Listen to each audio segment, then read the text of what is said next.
Hello and welcome everybody to this evening's Go4 Modern Combat 5 Blue Cup number 44. I'm Hackster here with Peter Hartnell. We're going to be getting into some action-packed gameplay for today. First up, we are going straight into our first match between Lonex from the USA and Solo Turk from, as you might expect, Turkey. We have Solo Turk on the red side of this match. They are also able to pick up that first blood with a concussion grenade through that doorway. Onyx is going to be on the blue side. Looks like they're going to be down. They're actually both down players, so they have to be careful about how they push in, as it's going to be a bit easier to get a team wipe.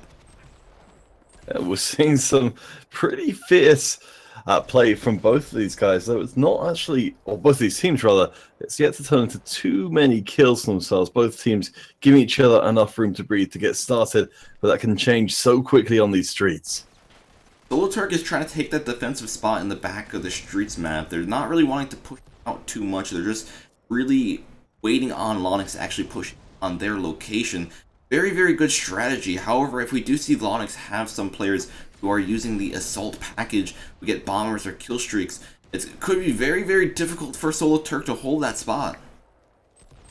And these two teams are playing in the round of 32 today.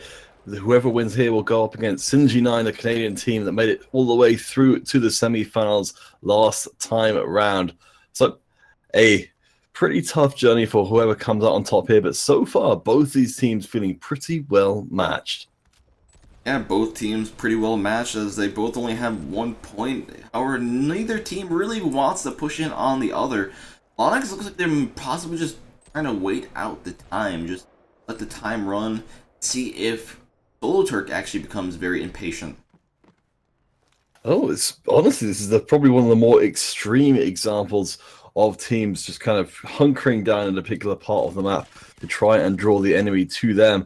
But with both teams having one kill apiece, the motivation is somewhat lacking, I think, for Lonex to risk a big offensive without a very solid plan in place. Thing is, the longer they wait, the more risky these big offensives will get.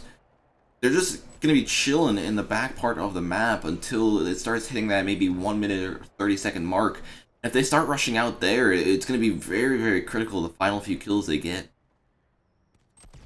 So for any of you guys who are just joining us, we are playing on the iOS platform. This is Blue Cup number 44, and we're seeing the first round of competition between Lonex and Solo Turk, which seems to be a more placid affair than perhaps we're used to seeing on the streets.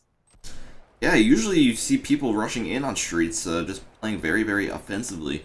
However, that is not the case for today. Today, trying to chill back, maybe just leave their phones down there, leave their iPads on the ground, just let their hands rest a bit, as we don't really see any movement from too many players. You pointed out as well that we've got missing players from both teams. I'm not sure if they're both just buying time, hoping that their last remaining player will be the one to show up first. But, I mean, a lot of time on streets, we do see teams, when they've got the advantage at least, hold on to this western quadrant of the map and force the enemy to come to them. Very rare to see it when there is an equal number so far, and it seems to be that Lonex are going to be the first ones to hit those 5 members. So, perhaps this may be the time for a offense from the blue side.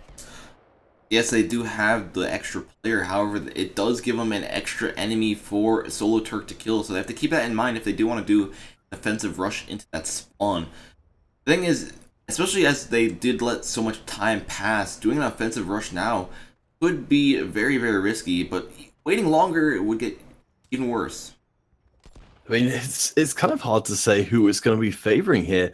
Just the reduction of time means that everything is just compressed in the game down to 1 or 2 team fights. Lonex not even throwing grenades in. Maybe they just run out at this point because of so little respawns. And there's the kill coming through Solo Turk. Lonex getting a little bit too interested in what lies beyond this wall and paying for it. Just peeking a bit too far up, getting sniped down. Now it's going to be up to Lonix to try to equalize the score, get a single kill to tie up the game. They have 2 minutes 15 seconds left to do it. That is plenty of time. However, they just need to be very, very cautious about it, as they do have snipers watching both of those ends. It could be very, very dangerous. I'm having a quick look through and seeing how many Dread Eyes. I think it's just the one so far for Solo Turk, because I was expecting to see more shots ricocheting around. And we finally might have a little bit of actual offense going as Onyx managed to equalize 2-2. We may be about to see the start of some real offense come in the latest patch 17. The developer did get a little bit of a love tap, slightly less effective than it has been in the past, but the Dreadeye still remains the mainstay of many teams. Like they started to get some action right now. Sean picking up a kill, Ooh. however, his teammate equalized the score for Solo Turk by killing himself with a frag. Very unfortunate for them. However, they still have a chance of doing this right here. They need just to pick up another kill and possibly take the lead. If they wait for a minute longer, it could go to a sudden death. Well, now Solo Tucker down to 3 against 5. Lennox seeing the chance to make the push in, I think. But will they pull the trigger? I mean, at this point, Lennox are ahead by 3 kills. They could almost just run away for the remainder of the game and be absolutely fine. We do see Solo Tuck suddenly realizing this is the case, going on the offense, but they're going to be running into multiple members of Lennox and running into a whole world of hurt. This is where I was saying it's going to get into the crunch time. Both teams, they know there's only a few seconds left in this match. This is where Solo Turk is going to be like, okay, playing defensively is going to be pointless at this point. Might as well just try to get as many kills as possible. This is where they're starting to get mowed down by a lot of players. We do see a really nice triple kill coming in right there from Solo Turk, but it's going to be nowhere near enough to tie up this game. They need 4 more kills, make that 5 to actually get back in the lead. We're talking about at least Solo Tuck having less potential targets, but also suffering from an inability to get these kills. Lonex quite happy to go on a trading mission with Solo Tuck, which is going very much in their favor. Solo Tuck didn't even get a look in towards the end of that game. Lonex come out big, 18-11. It's a very, very interesting first match to see, especially on streets. We're going to have to see if they try to do something similar on the upcoming maps as well, because upcoming maps are a bit more susceptible for that. We have Construction Site, which is a somewhat balanced map, but it's a lot easier to actually try to camp back in a single spot. Solo Turk, they will need to win this next game, or else they will get knocked out of the tournament for today. In the meantime, we will be actually taking a short break while game number 2 is getting set up.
Here we go with game number 2 between Lonix and Solo Turk.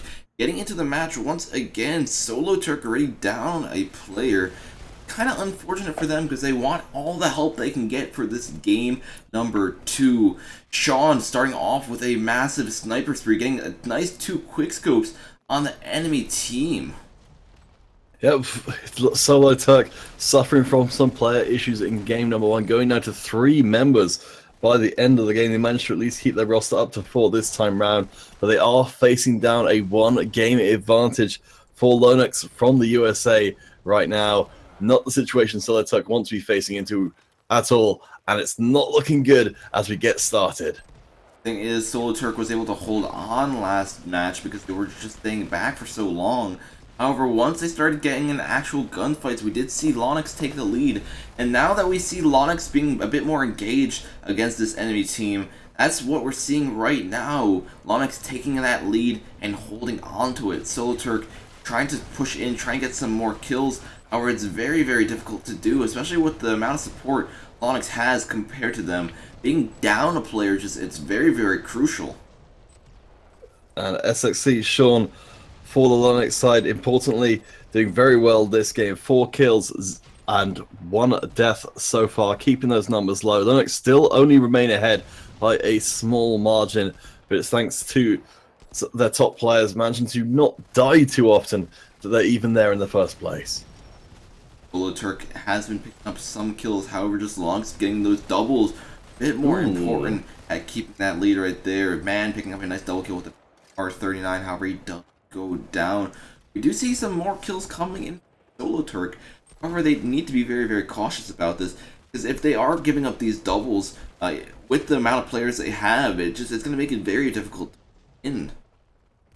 It seems like Lonix are looking to take advantage of the lower numbers of Solo Turk, keeping the pressure up. But we do finally start to see Solo Turk kind of cohering as a unit. Will it pay off, or will it just make them more easy to pick off? Seems to be a little from column A, a little from column B. Solo Turk get a couple of kills, but Lonix now ahead by 8. Lonix is just going to keep that pressure on, especially without having that extra player there. It makes it a lot easier to just do a full team wipe, and the more they keep on doing these team wipes, the easier it is for them to actually stagger and then just topple over Solo Turk. See right here, they're just pushing in all these players from Solo Turk being separated, not being with any of their teammates. Meanwhile, we see all these Lonix members just working together, staying as groups, If one of them gets in a gunfight, there's going to be a second one there to help them out. That's true. It's so difficult for Solituck to get a real trade kill at the, or to do, sorry, any better than a trade kill right now. Remax has been a big pickup for Lonex as this game has gone on. Currently, sitting on a pretty impressive score. Yeah, Solo Turk just they really would need to step it up if they want any chance of staying in the tournament for today.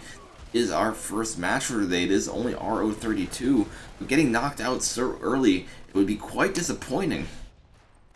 Solo Tuck did come into this one as our 12th seed. They have had a measure of success before. Lonex coming in as our 21st out of 22nd seed. So honestly, pretty impressive showing from Lonex so far from the USA. Solo Tuck from Turkey still have a chance to be able to stay in this best of 3 if they can win out this game too. But so far, Lonex just keep on building on what they've acquired already. The Remax pushing in right here, getting that knife kill. There's one player shooting at him. He couldn't really do anything. That knife does make him immobile. We do see Solo Turk only 7 points away from Lonex. It is possible to come back. However, we need to see some significant kills coming in from Solo Turk. We don't know if we're going to be seeing that just yet. Ooh. As we see Lonex continuously piling it up. Remax again, 16-9 in this game. It's actually Balthazar for Solo Turk with a similar record, 14-10. But just without one of their members to Solo Turk, it feels like it's too much to deal with all the constant team fighting going on. Exactly what Lonex want to be doing while they have the numbers advantage. They look to be trying to drive it forwards to a second game win and an advance to the round of 16. Yeah, only 4 more kills to finish up this match right here. Onyx is going to try their hardest to get to that point. Man, picking up 1 kill. You see some resistance coming in from Solo Turk, and Solo Turk only being 5-6 points away at this point. They were doing quite good the second game. However, it looks like they fell off at the start, and it really did hurt them in the long run. Yeah, it's honestly, Solo Turk could put up such a great fight. It's a shame to see it end with such a large gap between the two, but end it must. Lonex will advance to face up against the Canadian team at Synergy 9 in our round of 16. Good game by Lonex. Congrats on moving on. Also, take a look at our bracket since we are just with our first match with our match for today. Actually, it is multiple RO16 games. RO32 games that are going on right now, but it's usually only one. Just we have so many more teams signed up. Yeah, 22 teams taking to the field for today, so there will be, just like Lonex and Solo Turks, if I could do my math very quickly, 6 teams? Well, it's a little too late for maths here. A bunch of teams who will need to be playing 5 rounds of competition today, and a lot of, having a quick look through the brackets, though a lot of those round of 32s will be against similarly seeded teams. All right, let's take a overview of the teams for today. We have Dramas waiting on RO16 for either Rust and Raw versus Vitamin A. So whoever wins that matchup will be facing Dramas next. Dramas being our previous winners of the Blue Cup 43. They're going to be trying to defend their title as the champions. We have Sweet Death versus Sugar Team, one of the matchups that is starting off in RO16 for today. Synergy 9 going to be waiting on Lonex to move up, which should happen sometime soon, actually. Zeus Esports versus XLN Crew. Whoever wins that will be moving up to face Navy Seals. Then we have Zodiacs waiting on either Blazers Esports or Arabs 3Z. So whoever wins that, same thing, moves up in the brackets and will be facing Zodiacs. Sector versus Old Glory is another RO32 match going on right now. And the winner will be moving to face Lethal. Papillon versus Fight Club, going to be another RO16 matchup. Lion Nation versus Number 1. We have a lot of RO32 matchups for today. This is usually it's one and would rarely be two, but we have over 3 here, which is quite incredible to see. So yeah, AB realm were our winners back in Blue Cup number 42, so occupying the prime spot on the opposite side of the bracket. Everything goes to plan for them, and for our previous winners. Dramas, they'll be meeting in the grand final, but we can't count out the teams in the middle. Great to see the return of Old Glory, who seem to have veered back from their Old Glory stage. yeah, it's going to be quite interesting to see how the gameplay for today does turn out. So we will have to wait a while before we can get to that point in time. We'll actually be taking a short little break while we are waiting on the next matchup to get set up and ready to go.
Here we go with our next game in this series today, which will be Synergy 9 versus Onyx. Are actually in that match right now. We already do see some interesting things happen in this game. Lonix already losing quite a few of their members, doing some extra damage with those sniper rifles from the back. Onyx, however, needs to really refocus their position, really refocus on where they have their players. Testing well. Synergy 9 all grouped up at the back side of the map, looking at pretty well so far, though Lonex actually managed to find a few kills with a few of their own snipers, managing to almost equalize, as we mentioned before in the game between Lonex and Solo Turk. They are going on to face now Synergy 9 are last time rounds semi-finalists from Canada. It's going to be a very tough match for Lonex to get through, but a great opportunity as well. Yeah, Lonix only needing a few kills to actually take the lead of this match. It should be relatively easy to do as long as we still see these trade kills coming in from Lonix's side. However, we do see that S9 was able to pick up a kill and back off that location. No, it will take a bit longer for that to actually get messed up. It's still quite interesting to see. It was starting to really get some messy fights developing, which seems to be playing more into the favor of Lonex from the USA. Still, both teams effective with a Dreadeye, certainly on the Museum. We've got loads of great angles to get those ricochets through, but we're seeing Synergy 9 spending a lot more time in the lead than Lonex, even if it's not necessarily by a large margin. Yeah, you do see Lonix trying to come back right here, trying to top 4. However, just the way that we see Synergy 9 having themselves quite difficult. It seems to be working pretty well. We see so many teams occupying one quadrant of the museum map, forcing the enemy team to come to them. But Lonex have actually managed to steal away the lead. It's actually getting pretty fierce. Lonex breaking in from the western side of the museum, trying to blow open the position of Synergy 9. We do see Lonix slowly trying to even up that score, and Sean finally is able to do it, tying up that game 18-18. Synergy 9 just going to pull ahead by a single point. Now the thing is, they are going to be constantly getting these trade kills. The question is, when are they going to be getting these trade kills? They're not really too important right now, but they will get a lot more critical later on in the game. All this time, Synergy 9 have managed to hold onto this lead by just enough to keep Lonex coming to them. Now Synergy 9 only ahead by 1. We are going to be seeing the EMP coming in, recon aircraft as well. Maybe, with all these kill streaks on the field, we might see one team or the other break out further. But the trade kills just continue. Lonex do actually manage to equalize, though. They are just constantly fighting for that lead. Not really getting too lucky, as we do see S9 picking up another kill. Does put them a point ahead once more. S9 kind of dominating this match. Yes, it's not a very massive victory that they have right now, but just the fact that they're so close together, the fact that they really been getting almost majority of these trade kills, quite crucial for them. Synergy 9 Prime, the big mover for Synergy at the moment, with the most kills, with also the most deaths for Synergy 9, managing to pull them or keep them ahead by this tiny margin, which is all they need to win out this game number 1. Synergy 9 using only as much energy as is required to stay that inch ahead, which will see them across the finish line in 2 minutes if Lonex don't step things up. We do see Lonix just slowly doing it once more. It's a constant fight for who wants the lead right here. And we finally have some stuff action ramping up between these two teams. Lonix only still 1 point away. Synergy 9 just continuously rushing in, trying to get some kills, trying to build a good buffer in their lead. But it looks like that's not going to be the case right now. It is 37-37. It's just kills traded constantly. Synergy 9 quite happy for this state of affairs to continue as long as they remain in the lead. It's It's really strange because we're seeing a match which is incredibly even between the two of them, but whenever all the dust settles, Synergy 9 are always the one ahead by 1 or 2 kills. Yes, it's not really the best game, but we wanted, or at least that Lonix wanted to see right here. They would want to have gotten a victory to hold on to their belts, especially since if S9 wins one more game, that will be it. Well, Synergy 9 stepping up in the last minute of the game, pulling themselves ahead by 5, looking to break quickly towards that finish line, that 50 kill mark, before 50 more seconds elapse, and the game is over either way. We do see S9 pull quite a bit ahead, only needing one more to finish up this match. Looks like that final kill will be coming relatively soon as well, depending on who pushes in. And yes, that will be it. Synergy 9 does take that victory over Lonix on the Team Battle Museum. Well, honestly, a very surprising match the way that one played out. Synergy held on to that small lead the whole game long, only breaking out at the very end. Prime seems to be the most interesting member of Synergy 9 with 19 kills but 17 deaths, the most kills and the most deaths that whole match on a single member. It's going to be quite interesting to see how this rolls out for the upcoming matches as well. Our next game, or our next map, is going to be a team battle on conversion. So it will be a quite open map. It will be very easy to get these snipe kills, very easy to actually rush as well. Just it really depends on how the teams decide to utilize it. We will be finding out in a few short moments.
Alrighty, we are back with game number 2 for Synergy 9 versus Lonix with our RO16 matchups. Right now, we do know Synergy 9 is in the lead, meaning if they do win one more match, that means Lonix will get knocked out.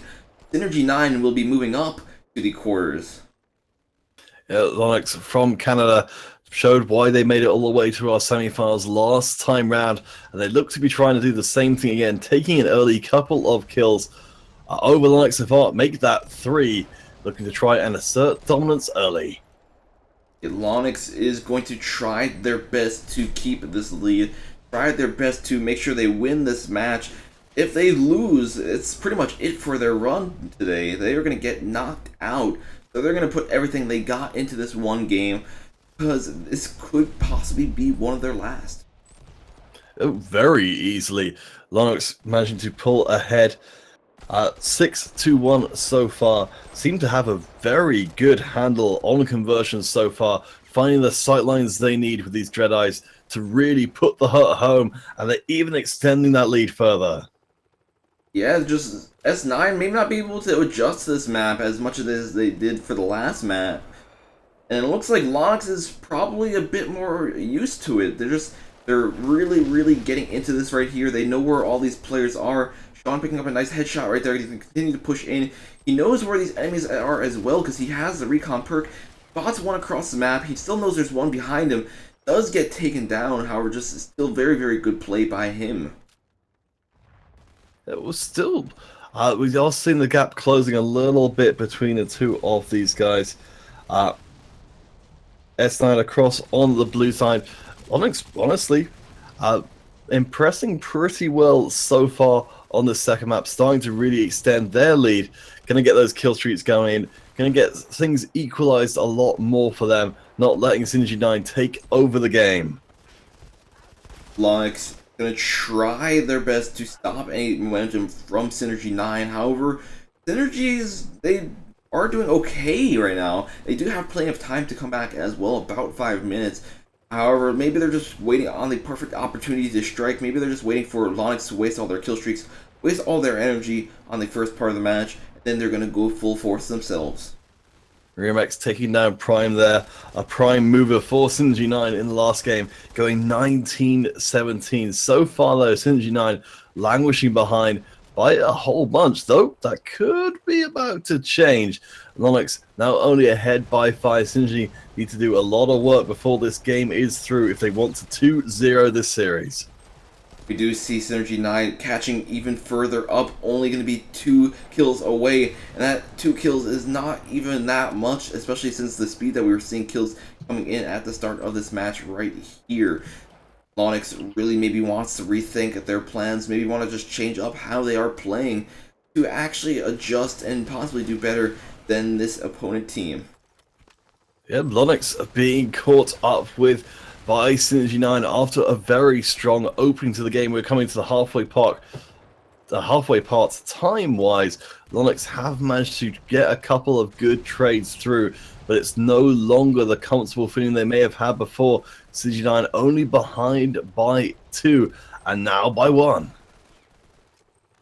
Alright, we do see Lonix just slowly losing their lead.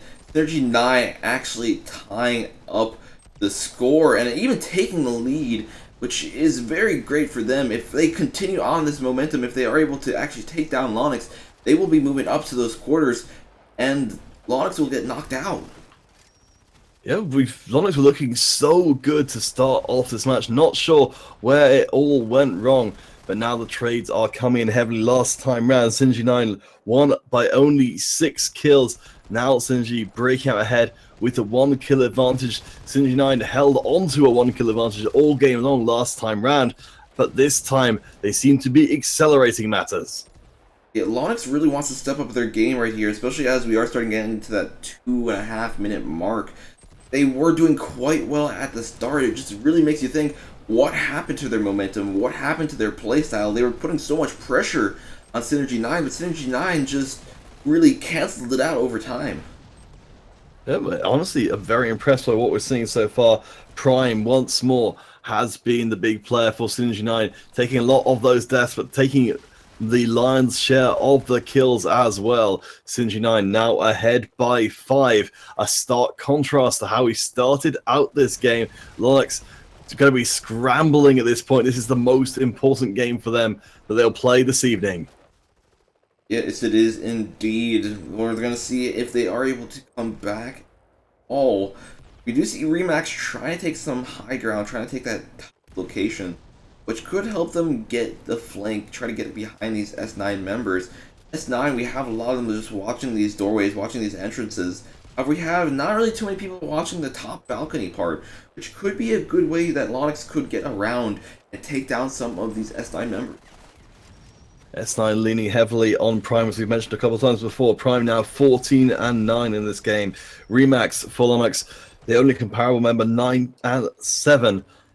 Very heavy Prime presence has really pushed S9 over the top here. Still, Lonix have the slimmest of hopes that can come back into this game. That hope is evaporating, though. One more kill, and Sinji9 will have finished the job. John trying to push up, trying to get that final kill, but it looks like he is the one that gets taken down, and that will be it. We will see Synergy 9 taking out Lonix in our RO32 matchups 2-0, meaning they will be moving up as our quarterfinalists for today. Impressive performance from Lonix, but it ultimately wasn't enough, despite holding on to the game for a long time there. Sinji9 surged forward when it mattered and put this game to bed even more thoroughly than they did game number 1. We will be taking a break while we are finding that next matchup. Before we actually do head into that break, we actually will be taking a look at the brackets, see what has updated so far, and we will also be starting our first giveaway for today. Here we go. Here are the brackets. We do have Sugar Team taking out Sweet Death, meaning they're going to be in the quarterfinals as well. Vitamin A taking out Rust and Raw, meaning they will be facing Dramas in RO16.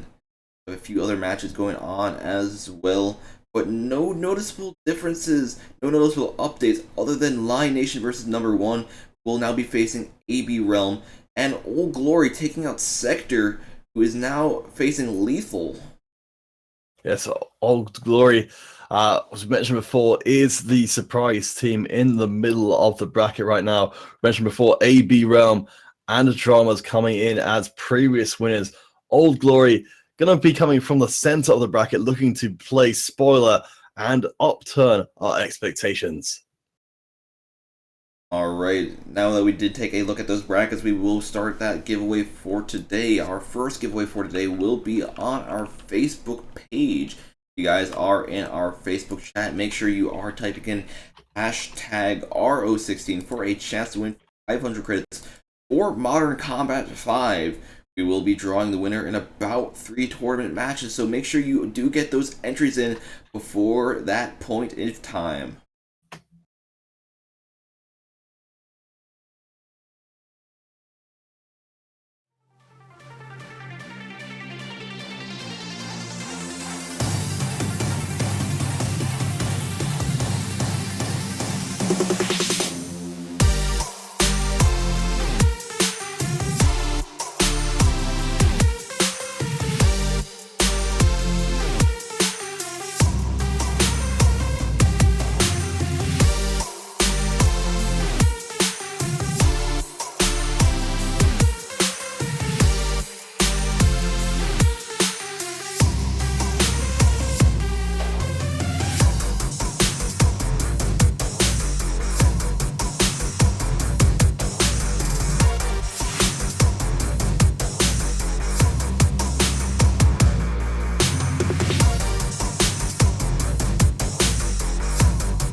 Continuing on with our tournament for today, we will have number 1 versus AB Realm. This is another RO16 matchup going on right now, and we are right in the action. AB Realm are winners from Blue Cup number 42. We're in number 44 right now. So it's going to be a tough matchup for the team number 1 from Iraq against the AB Realm from the US of A. So far, seeming pretty even, though. Yeah, both teams not really pushing in too much. We do see AB Realm very, very spread apart right here, which could be a good or bad thing depending on how they are, how well they do these solo fights. We do see some of these AB members just trying to peek for a second. However, number 1 was able to take that lead. Yeah, but honestly, I'm impressed with what we're seeing from number 1 so far.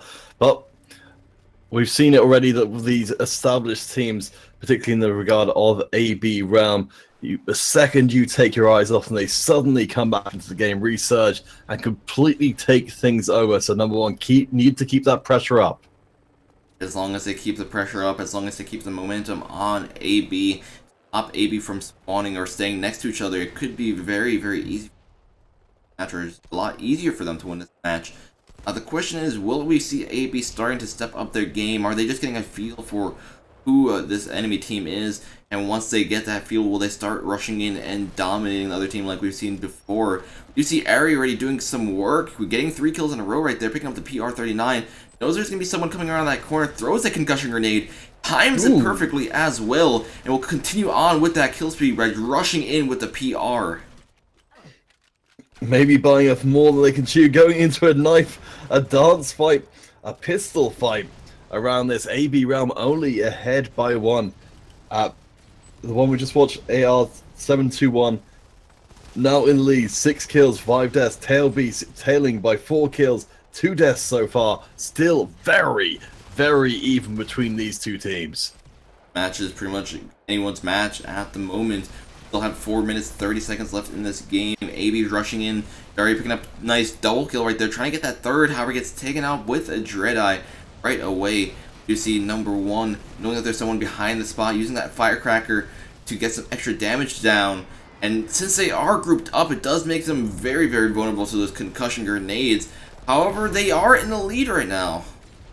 Wow, we're seeing some really impressive stuff coming out from number 1. Managing to build up a big old lead here, holding on to it at least for the moment. Only ahead by 3. But as we've seen in previous games, 1 is all you need, 3 is a luxury. And now at 4 to push them even further ahead, going up to 5 over AB Realm. We're closing in on the 3.5 minute mark, and there's already so many kills in this game. Yeah, we just see AB trying to their best to even up the score, using those grenades to their advantage. However, they have some grenades getting chucked back at them. They need to be careful about that. Xcool on the top will have a good angle on these enemy players. Looks like he knows there's someone coming up there. His sanity goes down. He now has a lot more pressure as 3 people rush up those stairs to target him. Insanity, actually the best performing player for number 1 at the moment. It's going to hurt them to have him off the field. AB Realm only behind by a couple of kills. It was a much bigger lead for number 1 for a while, but AB Realm starting to come back as we cross the 3 minute margin, now 36-36. Number 1 just trying their best to delay everything as much as possible. They're still having a lot of players in their spawn, so they might still just be trying to bait out these players from AB to actually push into their location. However, AB is not taking the bait this time. Now that they have the lead, they're not really going to be too aggressive. They're going to be waiting on their own in the back part of the map. AB keeping it pace with number 1. The pace, although that pace is starting to slacken a little bit as we go towards the later portions of the game, the kill count's really slowing down as these teams realize that a mistake here could put them in an untenable position with only 2 minutes left to recover from it. 2 minutes left. There's still plenty of time to even up the score between each of these teams. We do see AB, however, trying to bring up their lead even more, even though it is by 1 point. Doomsday spotting one, trying to get that quick scope on that enemy player. He does see someone pushing in on him, cooks that grenade perfectly, and is able to get that kill. However, he gets killed in return by a grenade of his own. That is what gives number one the lead. 43-41 against AB Realm. If AB Realm really needs to be careful, we are starting to get really close to that critical time of the match. Yeah, and a hugely critical, explosive action coming out from number one so far. AB Realm looked to be back in control of this game, but it all changed so quickly. Someone from Iraq looking to try and close this one out. It's going to be a tight race between the kill count up to 50 or the time down to 0. AB Realm can't afford to give across a single further kill. Tailbeast gets 2 for the team, but still, AB Realm behind by a single kill. Yeah, with the 1 minute left to go, this is actually quite a close RO16 match we are seeing. You're expecting to see this kind of stuff in the quarterfinals, in the semifinals, not this early on in our matches. This shows how great these two teams are, how interesting this matchup will be. Number one still ahead, but only by 1. 35 seconds left in this game. Can AB Realm somehow find 3 kills without giving over a single death? It's a pretty big ask, but it's within their power. AB Realm looking around. They get 1. Can they get 2? They can. Now it's down to the last kill of the game. Who even got it? It's going to be AB Realm stealing the match at the last possible moment. A very, very close game between these two teams, and hope to show what actually is to come. I believe that was game number 2 for that matchup, as that was a team battle on conversion, but we will quickly check with the admins and get the results back to you guys as quickly as possible. See if that was the second game, seeing who won game number 1. AB Realm certainly put on a performance there, but I have to think they must have been shocked by how close that last game was. Number one, to be able to pull out that kind of performance against the previous tournament winner, a lot of respect to them. But yes, we will have to have a quick check with the admin before we can give you guys any further information. Either way around it, we'll be looking forward to see what AB Realm bring to us next.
I'm muting.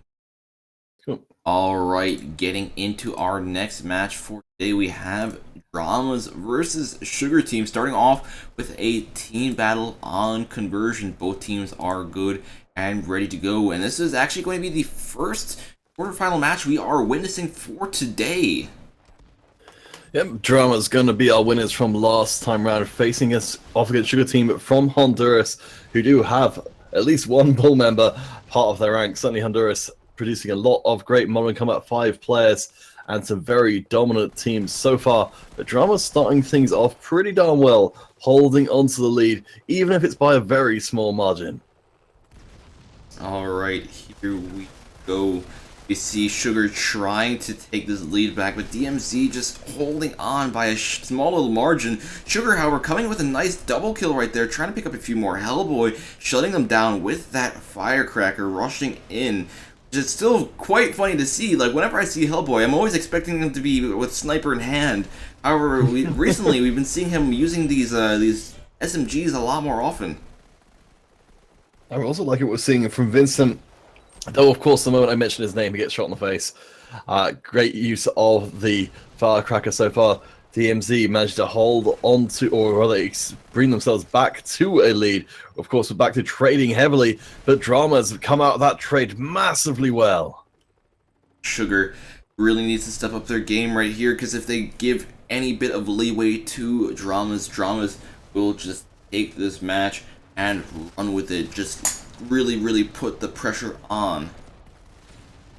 Great to see a few Dramas fans in the chat right now. Please, of course, do show your support for your teams as they're playing. Dramas doing very well for themselves. Sugar starting to fall behind by a significant margin as Dramas pick up the pace. These trades coming in fierce and fast, and Dramas are winning out every single one of them. We do see Sugar is just slowly starting to give up a lot more kills to Dramas. Looks like Hyperion might have disconnected right there as he was just standing still in the middle of nowhere. Not necessarily sure what was happening right there. And there we have it, the disconnect coming in from Sugar, which is going to be very catastrophic from this point on, especially with the momentum Dramas has, being 13 points ahead. Dramas not looking to give Sugar an inch in this game, now ahead by 13. See, desperation plays coming in from Sugar, but if Drama's pace is just undeniable, kill after kill pouring into their ranks, just rolling over Sugar as they're respawning. Sugar being down that extra player is going to be very annoying to them.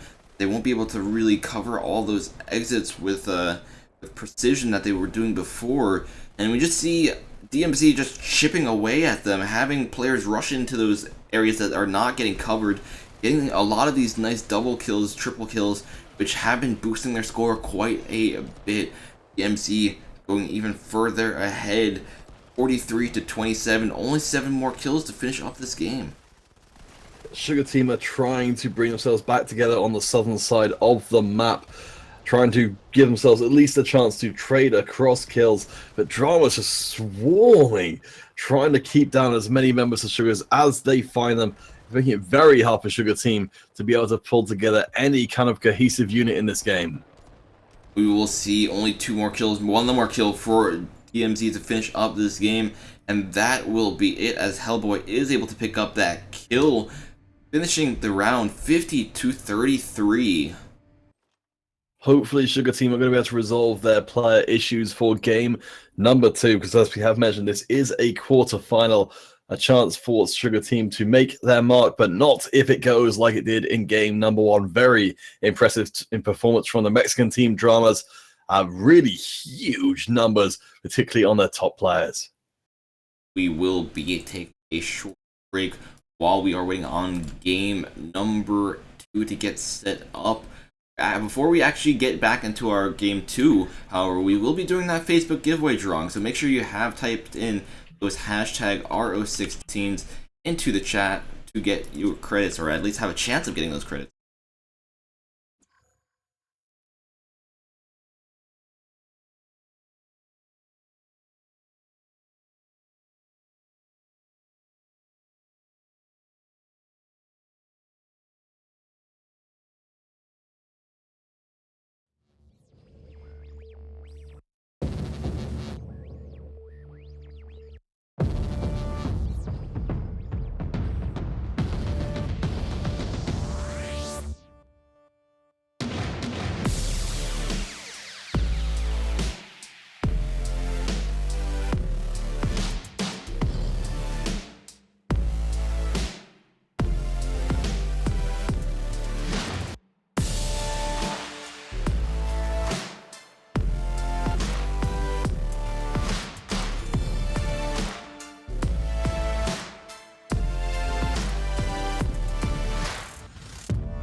Alrighty guys, we are in the match. We do have most of the players in, so we will be on with game number 2 between Dramas and Sugar Team in a few short moments. But in the meantime, we will be drawing that Facebook giveaway winner right now. We actually do have our winner for today on our Facebook page, and our winner will be Kai Dabner. Congratulations, Kai Dabner. If you are still in the chat, all you need to do is post your dog tag and platform.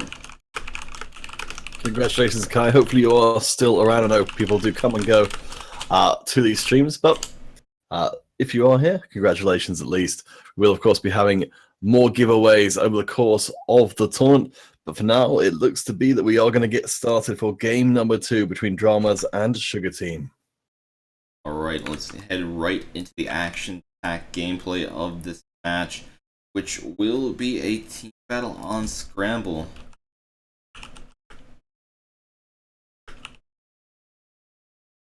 So, from last time round, Sugar Team, unfortunately for them, from Honduras, the team from Honduras suffered a pretty crushing defeat, going down 33-50, but were missing one of their players during the game. They at least start this second game with a full roster lineup. Hopefully, they will not continue to have those same kind of connection issues, and we can see a more competitive game between the two. Certainly, Drama's the winner from last tournament. We'd expect to see them do well, but we hopefully the Honduran team will be able to at least put on a better showing this time round. We are in quarterfinals territory, so expectations rising as the teams win more and more games. We do see Dramas taking that lead with the sniper rifle, pushing up from the side, almost a collateral right there. Hellboy is going to be on the side, just spotting all these players in this one area.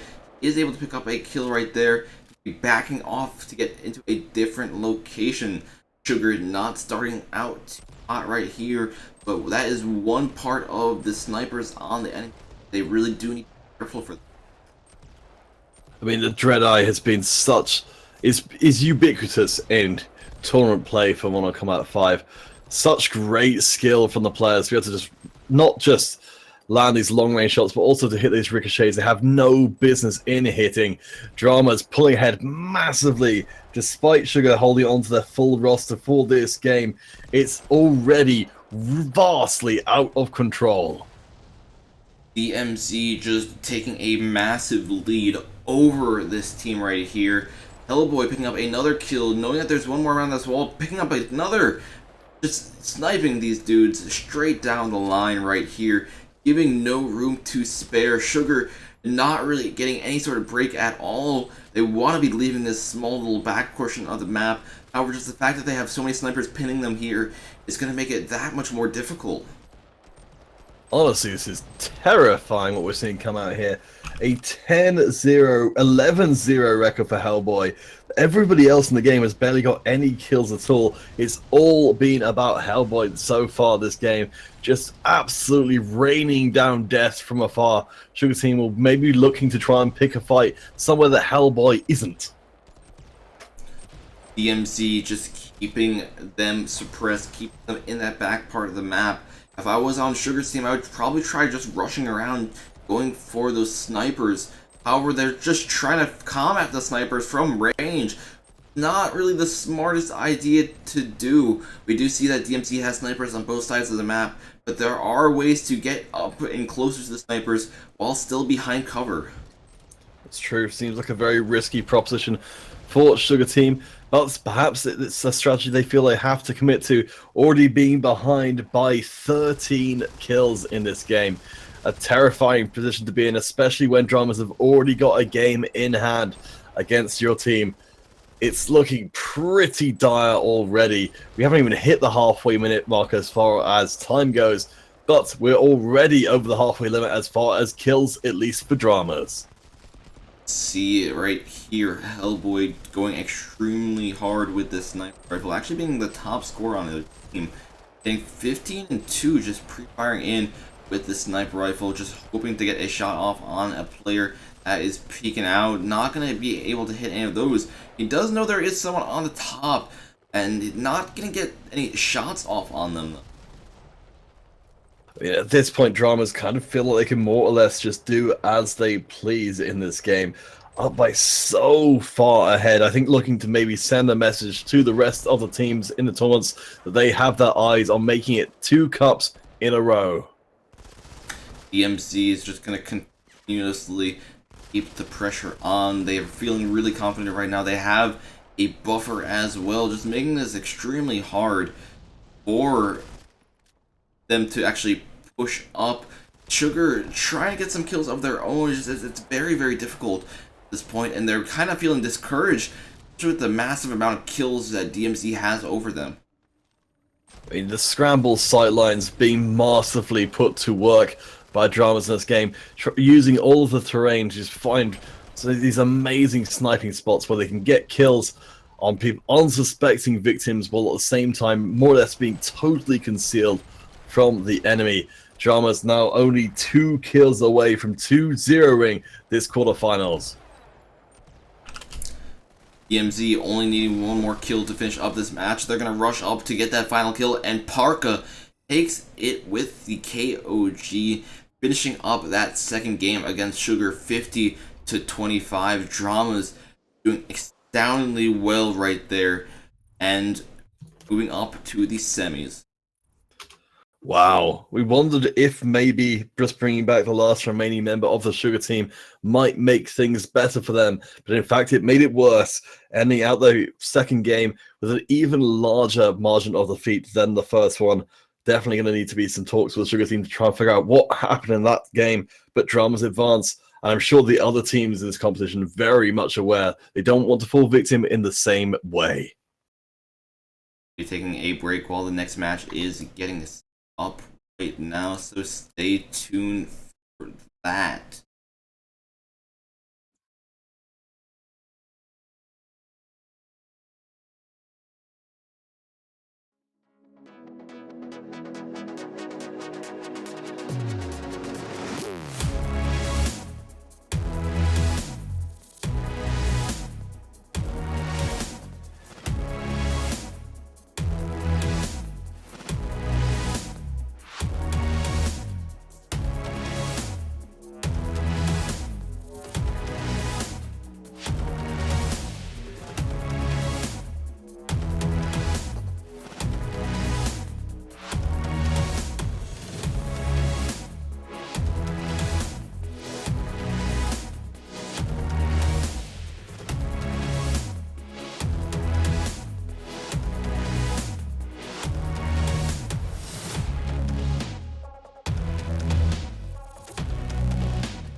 Alright, that did take some time, but looks like we will be held up for a bit in terms of tournament broadcast. We will actually be getting into a custom game right now.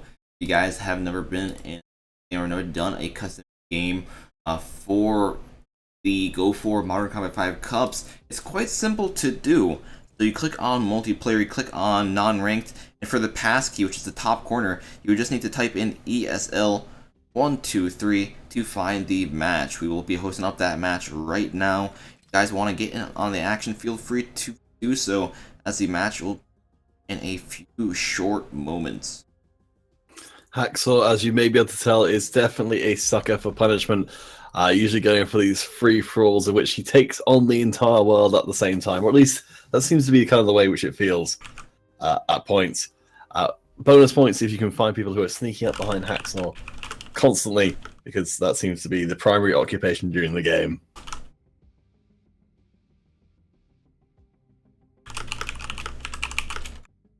So once more, ESL123, the passkey to fame and fortune. Please do come join us on the construction site for this free-for-all. Always a lot easier to win these free-for-alls if you're here from the beginning, but even if we do get started, you can join in once the game is started with that same passkey. Just come and drop in and make a mess of things. Alright, here we go, getting into the game in a few moments. We're going to see how many people we can get in this match right here. I didn't actually put any restrictions this time. All you need to do is type in the passkey, which is ESL123, to get in the lobby. Oh, wow, there's a lot of people coming in here. I think there's, well, as always, these custom games are a great way to show off to any potential teams who may be watching. As we said, we've got a little bit of delay on the tournament proceeding at the moment, so was most likely to have at least 2 or 3 teams watching proceedings and looking for any standout players. Right. We do have a lot of people actually in this game. Actually, there's quite a few more than usual. But 11 out of 12, that looks like a decent amount to start this off with. So we are going to be getting into this match here. While we are loading in, we actually will be starting our next giveaway for the night. All you need to do is head over to our YouTube page and type in #quarter. That giveaway is going to be live right now.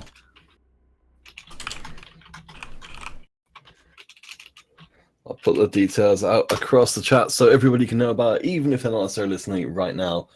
Yes, no reason to not be part of it. Even if you're not watching primarily on YouTube, you can still go and put your entry in there and be part of things. Just keep an ear out to the stream, and we'll announce the winner in much the same way as we did previously. Alright, my phone's lagging right now, but I'm not going to let that stop me. Maybe I will. Can I get the kill? No? Okay. I forgot to turn off fast spawn, so we're going to have fast spawn on this entire time. But it's going to be great. It's going to be great, because that means if I die a lot, I can respawn a lot and get more kills, possibly. That's if I could find players to actually take down. There's one. I think that maths makes sense. Surely. Jeez, my aim's off. My aim's all over the place right here. If you guys were watching the Red Cup earlier, you saw my first game with the Stanian. I was doing some hard work there. But since my phone has time to heat up, and since you probably did notice some lag issues earlier on during the stream as well, I can see how that does affect my performance by quite a bit, and it does make my aiming a lot worse than it should be, which is quite sad. And don't let your phone get hot. It's a #1 rule to playing Modern Combat 5 in any sort of competitive manner. It makes it so you're not the best player.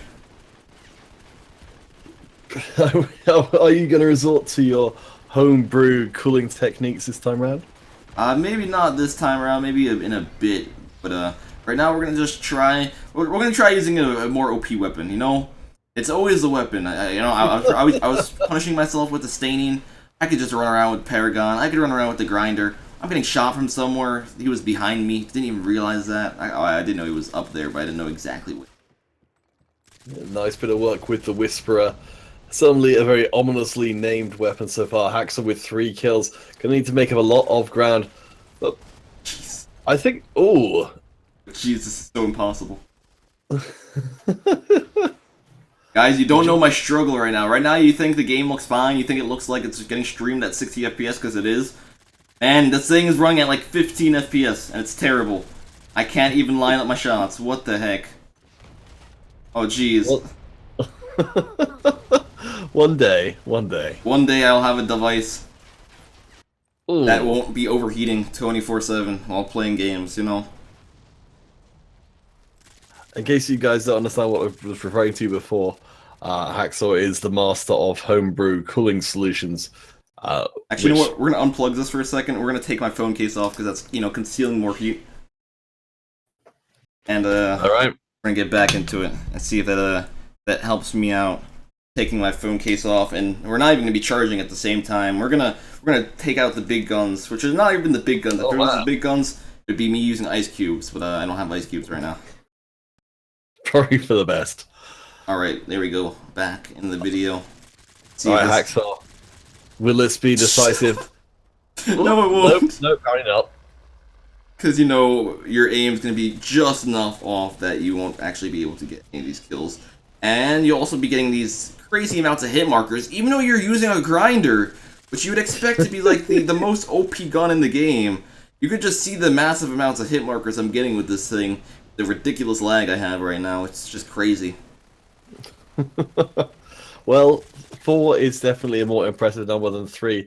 But as every free-for-all, it's about being in the right place at the right time to pick up those kills. And it's not quite happening so far. Come on. No, 12%. I almost got that guy right there, even though he was behind me. The ESL themselves have risen up against you in this game, getting you through a kill. I mean, I don't know, perhaps it could have been a little bit different if we had started off with a little bit less of a hardware issue. But certainly going up from 6 to 22 is a long, long way. Alright, here we go. Try to get a few more kills. I think I can get at least 12. Maybe, actually, no, I'm not going to get 12. Because they already have 23. They only need 6 more to actually finish up this game. And I am nowhere close to that. I am pretty sure I'm not going to get anywhere close to that. Maybe 3, if even. Hey, I think, you know, just try and, you know, work with what you have. Oh no, please hit him. There we go. There we go. Y'all think I'm terrible. I'm not actually as bad as you think I am, guys. I'm trying to do good, but, like, it's very hard to do good in the situation I'm playing right now. With your phone being like 40°C. If I was allowed to open up another app and show you my temperature, I would do that. Beasted has got some advice in the Mob Crush channel. He says, sit on an off a swivel chair while you use gyroscope. There you go, next level strats. I'm actually not on a swivel chair. I'm on like it's like a stationary chair that has really terrible padding. Like every time I move, it makes like a squeaky sound, which sucks. But that's gonna be the next thing of any of my computer stuff I'm gonna try to upgrade. I want to try to upgrade my chair. You know, only good gamers have good gamer chairs, right? That's true. I think it's one of those things that people consider to be a bit of a non-essential to start off with, but once you have it, you realize what you've been missing out on all this time. No, he's not cheating. He just has a good gamer chair. Exactly. Yeah. All right. Let's try to. You know, I actually met my expectations. I got 12 kills, over 12 kills. I'm actually at 16, which is quite a bit over. And I think it's all these sorts of superior gamer chairs that are carrying you through this game. Yeah, that's probably it. You know, I'm thinking of myself sitting in a nice, comfortable chair.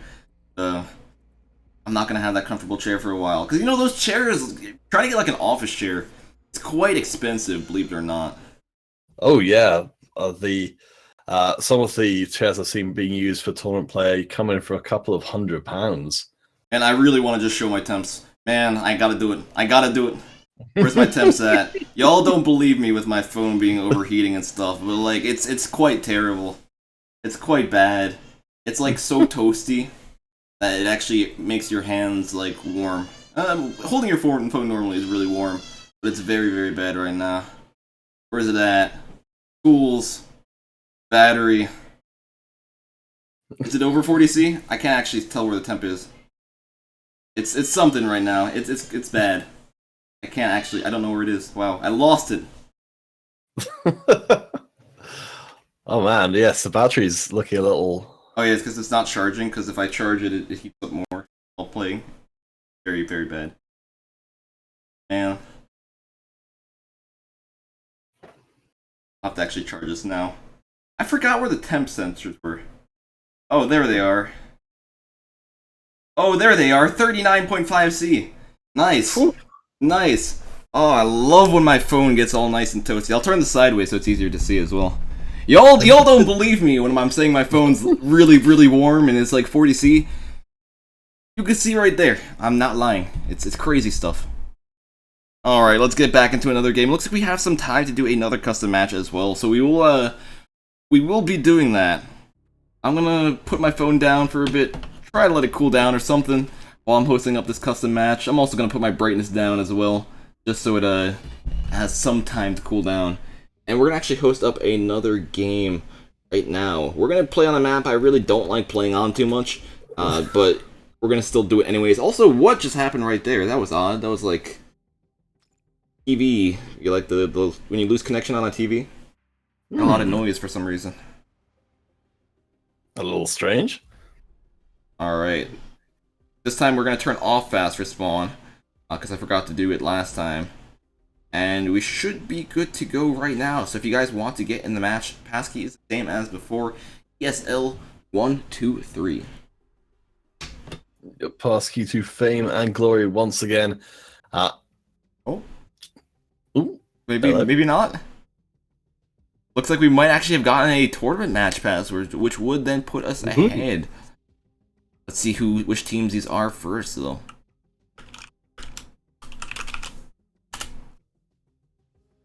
For you who are just watching us, we have had a little bit of a delay on the tournament as our admins sorted out some of their administrative duties with regards to the tournament. But yes, we have got a next match coming up, which is going to be Blazers Esports taking on Old Glory, the team who are fighting out at the center of the bracket, but who have won many tournaments before. You know what's going to be really interesting? If we get into a match that's going to be Old Glory versus Dramas. I'm not trying to predict like the future to see what like the finals are going to be, but Old Glory and Dramas, both really, really strong teams. I would really, really want to see how they play against each other. Did you get into that game because it started already? I did not get into that game, so fun. It started I'll without. see. I'll see if we can maybe get those guys to restart that one, because we'd like to be able to see Blazers Esports take on Old Glory, or Old Glory as they're variously known around the place, because they are a very, very powerful team who've been around for a while and accomplished quite a lot.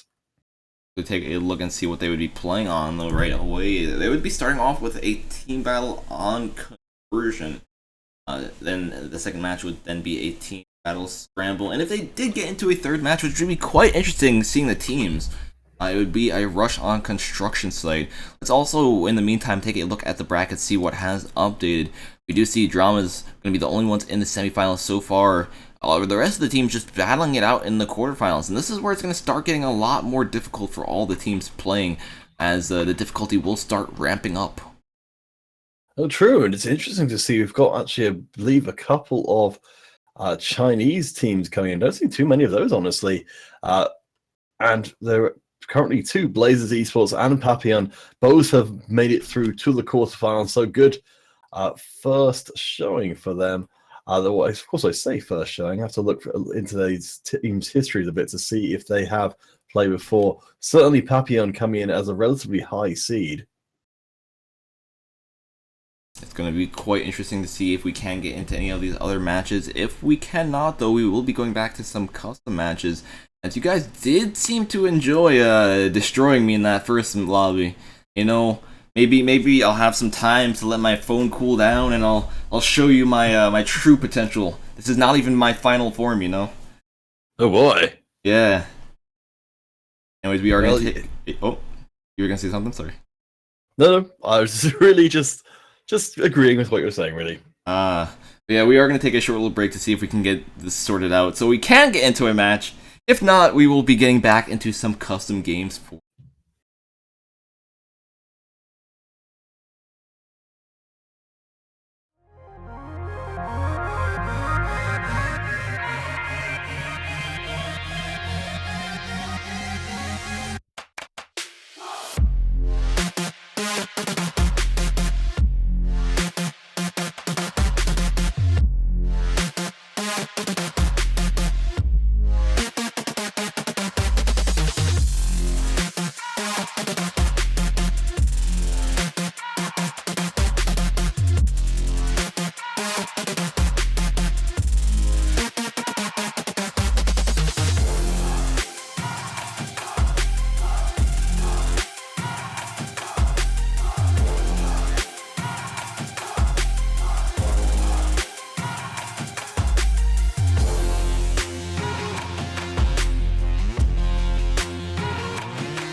Here we go, guys. Looks like we did not get into another one of these matches, but we hopefully will be getting into the next one as soon as they have it up and ready to go. In the meantime, the menace is back. Haxer and his gyroscope versus the world on Vantage. All you guys need to do is type in ESL123 to get into this lobby. Let's actually put that passkey up on screen as well. That's all you need to type in to get into this game, so feel free to join up. Unless we get a password right now, because someone's typing in the chat. Let's see. Ooh, ooh. Yep, we do. What the heck? This is rigged, like the election. Okay.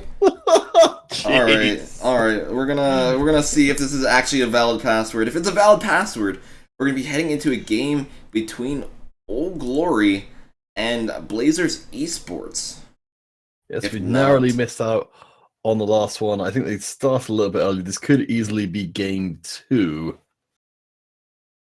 Probably. If it is up. That's the real question. It is. I'm joining into it now.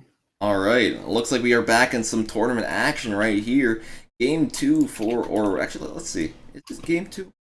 They're playing on Scramble. So yes, this would be game 2 for Old Glory versus Blazers Esports, meaning we will be getting into our another quarterfinal match for today.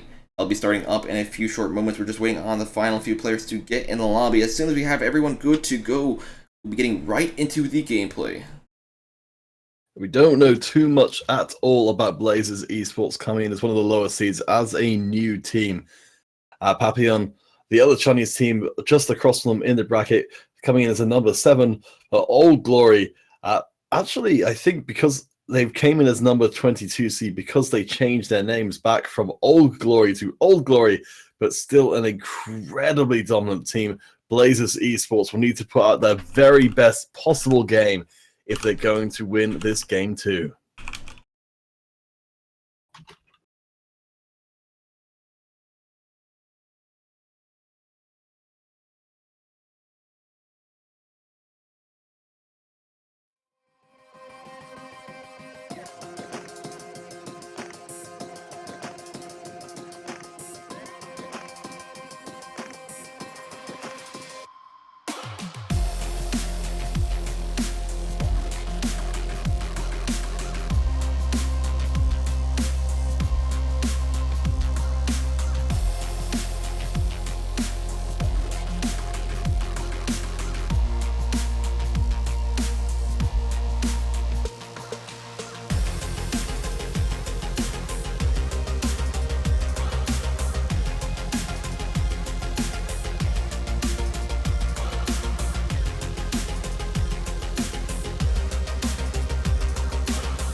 Alright, heading into game number 2, team battle scramble between Old Glory and Blazers Esports. We already do have Old Glory with that first blood as Rai is able to pick up a kill.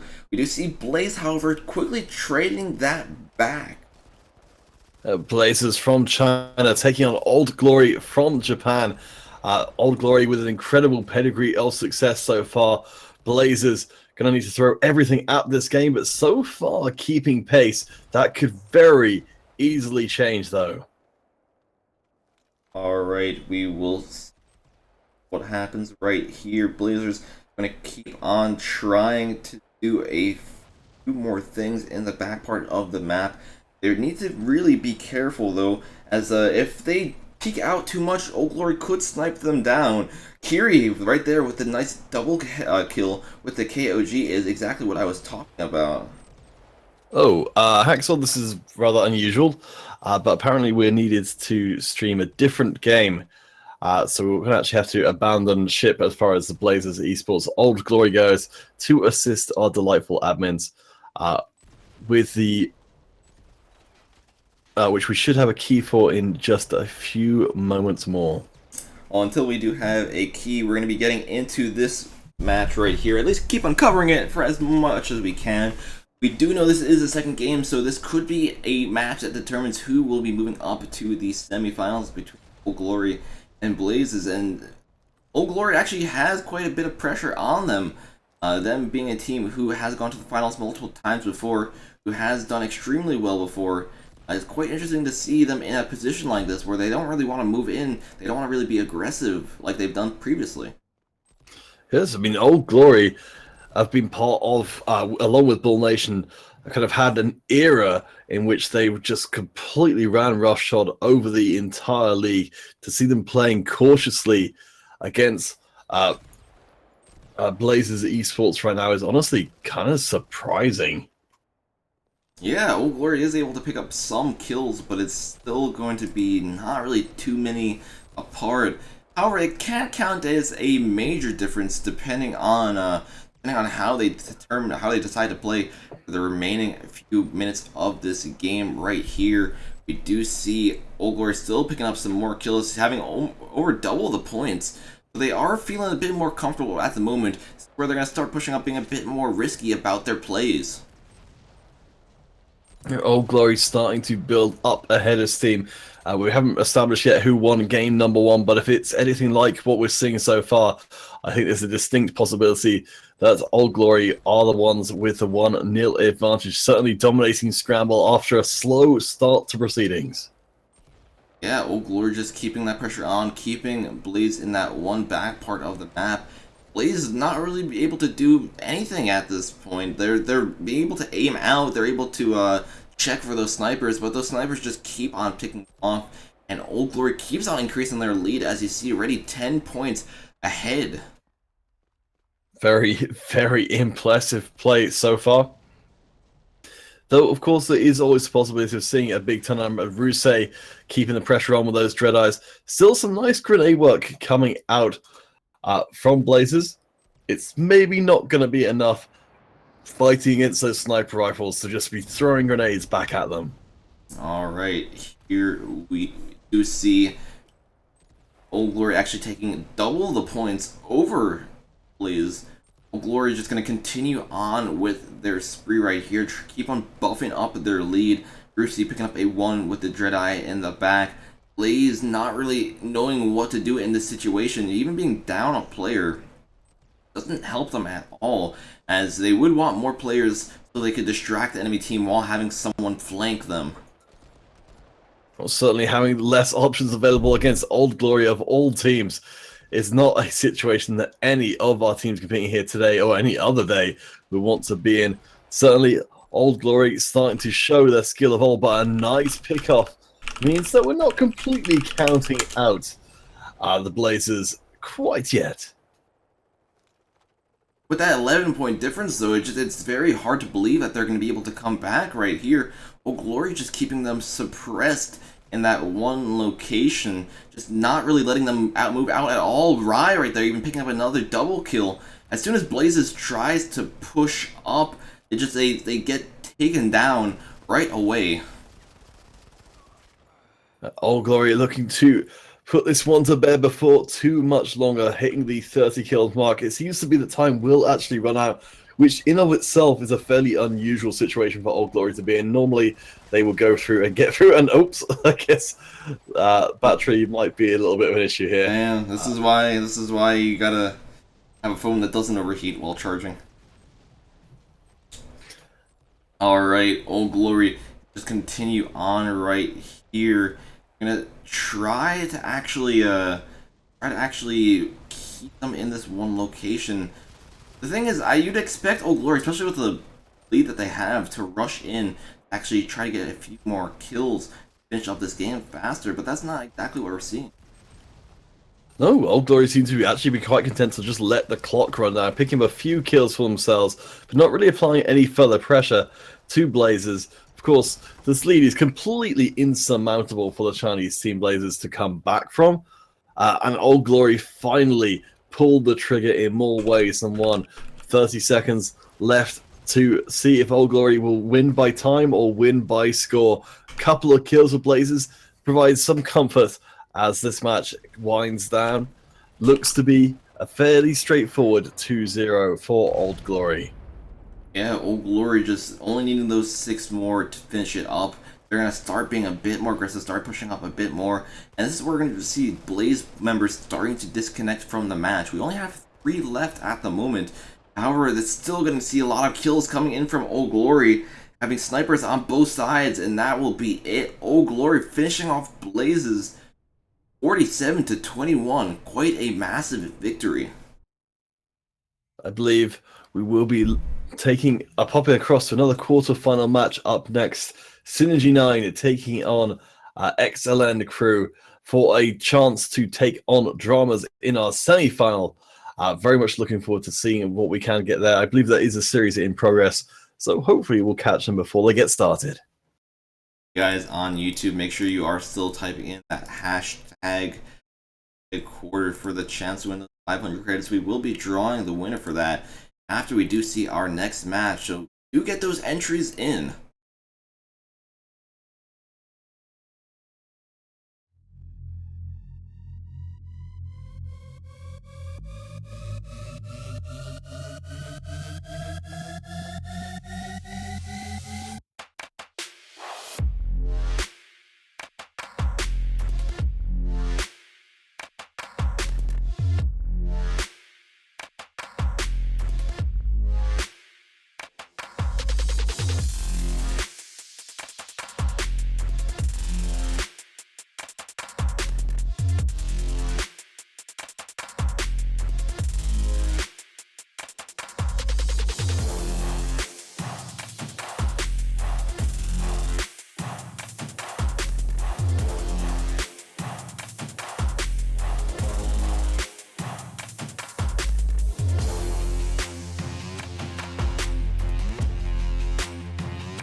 Alright, we are in another quarterfinal match going on right now. This is Synergy 9 versus S9 versus XLN. Be quite interesting to see how this works out right here. We do see Synergy 9 picking up that first blood of the game, being very, very cautious about it, just trying to stay as far back as. Excellent. Did win out the first game off stream. Synergy 9 looking to try and come back fiercely in this game number 2 of our quarterfinals, I believe. Yes, we are still in the quarterfinals. As we mentioned before, the winner of this will go on to face Dramas, who've been very, very dominant so far in the semi-finals. And we've got multiple other quarterfinals taking place simultaneously. Yeah, quite an active tournament. It's going to be quite interesting to see how the results end up, to see who we are going to be in, who's going to be in all the semis and finals for today. We do see S9 actually holding on to this lead, even though we do see some trades coming back from XLN. Of course, as we would expect, on Scramble, we've got an enormous amount of sniping and counter-sniping going on. But the Canadian team S9 managed to hold on to their lead for the time being. I believe Excellent Crew hailing from Italy. Synergy 9 going to have the time advantage, not going to be quite as tired as perhaps the Excellent Crew will be right now. Excellent, they really would be doing slightly better. However, it is only the beginning of the game, so they have time to improve their tactics, their strategy. They really get back at S9. They just need to be extremely careful how they play. Going on right here. That bullet goes straight into his face as well. That's a very unfortunate long-range shot coming through. Synergy 9 doing pretty well to start things off. Fnatic 4-2 in this game. Sega leading the charge for XLN at 4-4. So, the sniper battle seems to be slowly but surely turning in a pretty decisive S9 lead, doubling up on the score of XLN, starting things out the way they were hoping. Prime just going to continue pre-firing out right here with the Dread Eye. Do see XLN not really doing as good as they were doing in the previous matchup. We did see, I believe they did win game number 1. They would have need to win this game if they want to move up to the next part in the bracket. S9 really looking dominant in game number 2. Though we didn't get to see the first game, certainly S9 looking very, very confident, very fired up to try and stay in the competition and keep on going, see if they can better their previous record of making it through to the semi-finals. Either way around it, both teams, once again, will have to face off against Dramas from Mexico up next. We've got the Chinese teams, Japanese team, and an American team on the other side of the bracket. So a lot of action before we are done today. You see the score only being 5 points away. So either team still has a chance of erupting in this match right here. XLN only needs to wipe out the team once. However, that would be still quite a major feat for them to accomplish. They can do it. They will have to then move ahead brackets next part. But we do see S9 continuously picking up even more. Excellent, actually dropping a player. I think it was Sega. Or I think he's actually also their best performing player, presumably having some connection issues. Not a good time to be on the XLM roster, losing out the number 1 player, and also already in the position of being down by a significant margin. Yeah, significant margin indeed. We do see them behind by about 6 points, and there's only 2 minutes 30 seconds left in this match right here. S9, they don't really need to play aggressive at this point. They're just going to try to hold on as much as possible. Just really wait it out, just not really let them do anything about it. And if we do see a comeback from XLN, it'll be quite interesting. Givenchy is the big player for S9 right now. The Dreaders, of course, completely smothering the map in long-range shots. Everybody looking for these avenues of attack. So many small points you can fire a bullet through, and Givenchy makes it happen one more time, taking Tic Tac to the ground. See S9 wanting to push in a bit more. Fnatic does have the PR-39 good and ready to go. However, he gets sniped right off the bat with the sniper rifle. His killer, though, gets taken down as Karma. Fnatic now has a even better spawn behind all the other players. It looks like they're even more isolated into this one area of the map. Yeah, once more, S9 leaning heavily on Givenchy's performance with this Dreadeye. A bit of counter sniping though from Danny means we kept at bay for a little while longer. Still, a 10-kill advantage seems insurmountable from the Italian side. XLN gonna surely be turning their minds towards game number 3 and what they can do differently to avoid having a similar fate before them there. 9 gonna be still 8 points. Actually, no, this is not 8. That's 9 points ahead. As they make it 10 right there, they're going to try to rush to this finish line, try to wait it out, because they only need to wait for this time limit now. With only 30 seconds left in this game, they're quite close to finishing off this match. Danny, the player for XLN, who's currently at the top of the scoreboard for them, stepping up towards the latter half of this match. But it's vastly too little too late. XLN do start to get a few more kills in, but they would need to make up an enormous amount of ground. There's no time to do it. And looks like that will be it. Like he said, with only 10 seconds left in the game, there's no way that this one team will get 12 kills that needed to actually tie up.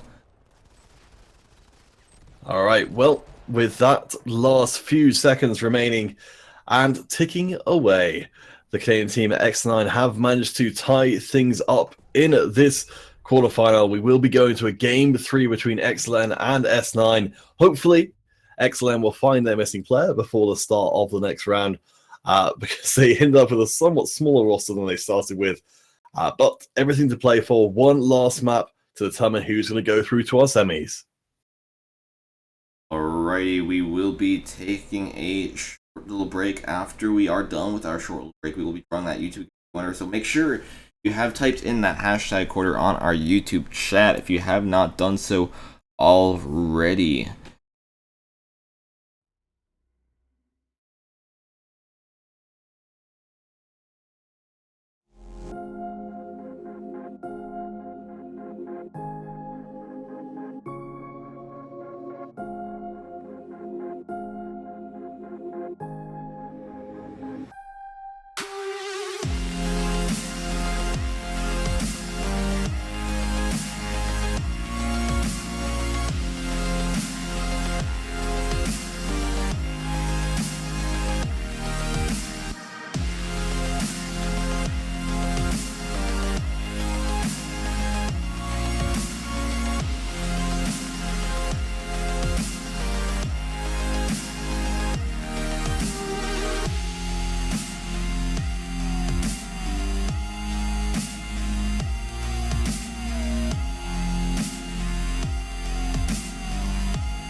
Alrighty guys, we had plenty of time to enter our giveaway for today on our YouTube page, and we're going to roll that giveaway right now to see who the winner is, and we have our winner, KMA Gamesta. Congratulations. All you need to do is post your dog tag and platform into the chat if you are still here. If he is not responded by the time this game is over, we will be heading on and redrawing that giveaway. Since we are technically done with the YouTube giveaway, we're also going to be starting up our Twitch giveaway right now as well. On our Twitch page, all you need to do is type in #semi for a chance to win the next batch of 500 credits for today. Of course, now we are heading into our first streamed semi-final of the day. Old Glory taking on AB Realm. Should be a pretty fierce match of some very accomplished teams. We already do see some kills going on between the two teams. Old Glory having a point lead over AB. AB is going to be trying to play a bit more defensively right here. They do need to be careful. You see how many of them are grouped in this one little hallway. A single grenade hit that would have been very, very dreadful for their team. AB crew managing to hold onto a small lead to get started with. Old Glory, the team from Japan, AB Realm from the US of A. AB Realm actually managing to take a pretty strong opening gambit, and it pays off with a 4-kill advantage.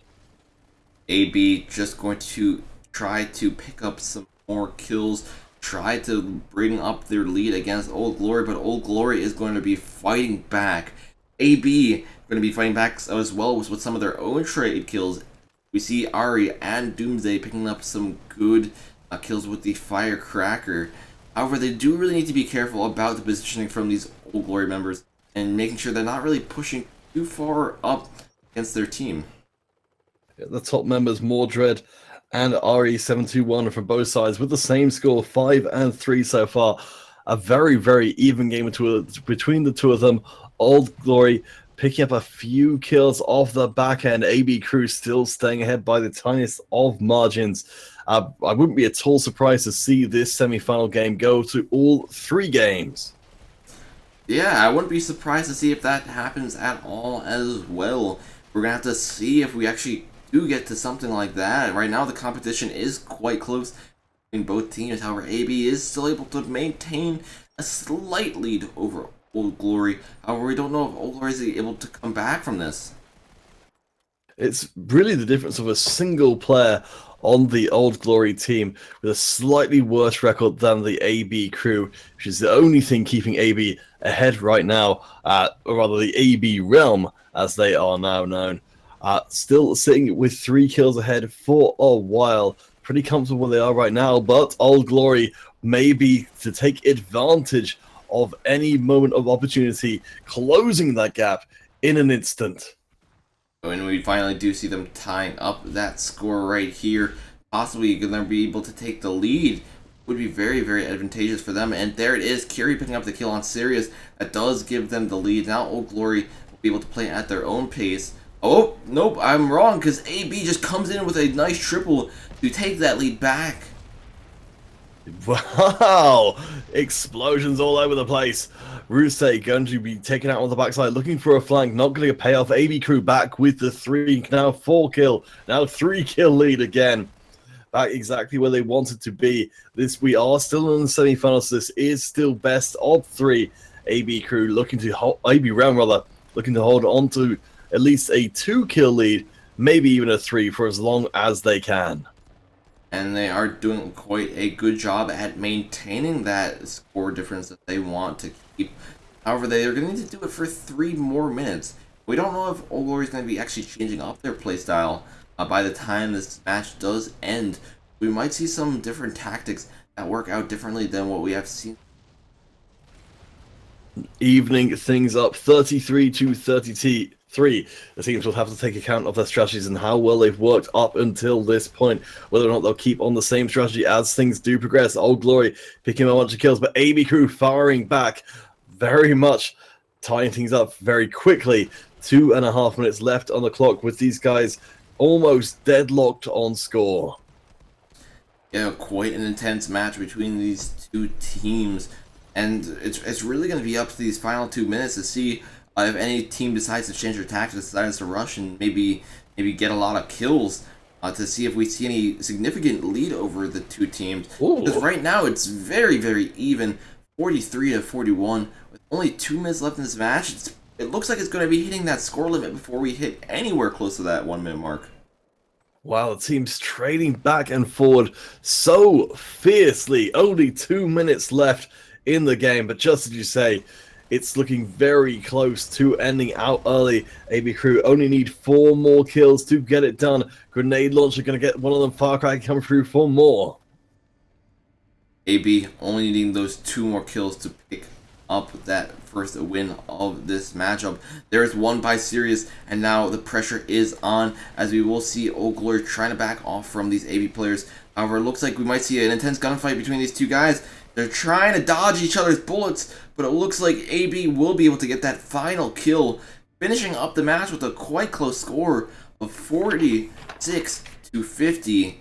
AB winning that first game will give them the advantage over Old Glory, and we might actually see Old Glory get knocked out. Yeah, we were wondering what Old Glory will be able to pull out this particular tournament. But as we've mentioned before, AB Realm 2 tournaments ago were the champions, so really getting to the thick of things. These are the very best teams in the tournament playing right now, so you do not want to miss the next game. Gonna take a few short moments for them to get game number 2 up and ready to go. In the meantime, we will take a short break. But before we do take that short break, it looks like our first winner on our YouTube page did not appear, so we are gonna just re-roll that. And hopefully, when we do re-roll, the winner is there. If the winner is not there, we're gonna re-roll it again. Or it's gonna be an endless cycle of re-rolling with the Nightbot guys. Wow. You know who I think this is? Hmm? I think this is the same guy who just won on our Facebook one as well. Really? Yes, Mr. Victorias, congratulations. All you need to do is post your dog tag and platform into the chat if you are still here. Well, the power of positive naming, certainly. I'm assuming Victor, Victorious, doing pretty darn well for themselves. We are going to have to wait on that second game to get up hosted. So once it is good and ready to go, we will be getting right into that.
Alright, sorry for that moment of silence. Apparently I forgot to turn the music on, so that might have been a bit awkward. But you know what's not awkward? Getting into this next game, as we are getting into game number 2 for AB versus Old Glory. AB in the lead right now, so if AB takes this next match right here, they will be moving up to the finals for tonight. AB Realm squeaking out that game 1 of the semis, 50-46. Old Glory suddenly coming to this as a powerhouse team, but so does AB Realm. AB looking to try and cement their legacy, push further forward to take down Old Glory on their way to the finals would be a huge scalp for them. Yes, indeed. Old Glory going to be trying to put as much pressure as possible onto this one single game to actually take it back from AB, because they really don't want to get knocked out right now. They've played so hard to get to this point. They really don't want AB to stop them, and they're going to try to put as much effort as possible into their gunfights. However, we do see this game, like the last one, is quite close. There's nothing else on the rooftops but close, brawling, fighting through the corridors, explosions everywhere, 10-10, 11-11. These teams neck and neck all last game. In this game, still throwing everything at the wall. Old Glory do finally manage to get a kill untraded, but we've got a long way to go in this game. And if Old Glory want to be in our finals, they're going to have to win not just now, but one more time immediately afterwards as well. Yeah, that is going to be quite a feat for them to do. We do see Ari right there with the Slack, even though he's using the Recon class, getting quite a few kills right here. And just AB, even though they're doing so really good, at least some of their players are doing really good, Old Glory is still extremely close to them. And it's the same with the other team as well. They have some players doing extremely well, and some others which could really be stepping up their game, like Zero at the bottom of the score with a -5. Ooh, yes, that's gonna hurt the team. Certainly, we've seen this in quite a few teams where you have just this very top-heavy lineup. I dread the day when we see all these top players form a team of their very own. Oh, jeez. Perhaps we'll see an era of domination of the like of which we have never seen before. But so far, Old Glory are keeping pace with AB Realm exactly where they need to be in the early running of this Game 2 of our semifinals. AB going to try to take that lead again, trying to be a bit more aggressive, pushing up. We see X-Cool taking out Kiri, and now they know where these enemy players are as well. They know exactly what side they're going to be on. Old Glory going to be pushing up, trying to be a bit more aggressive themselves. However, will that really work out against AB?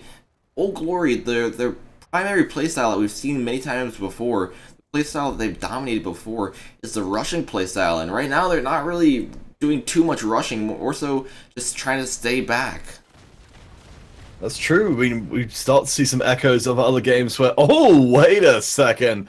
The only echoes are the sounds of Old Glory picking up 2 massively explosive kills. AB Crew managed to pick up 1 back in return. We do see Rusey breaking out that recently nerfed Verpower, still an effective weapon, apparently at the top levels of play.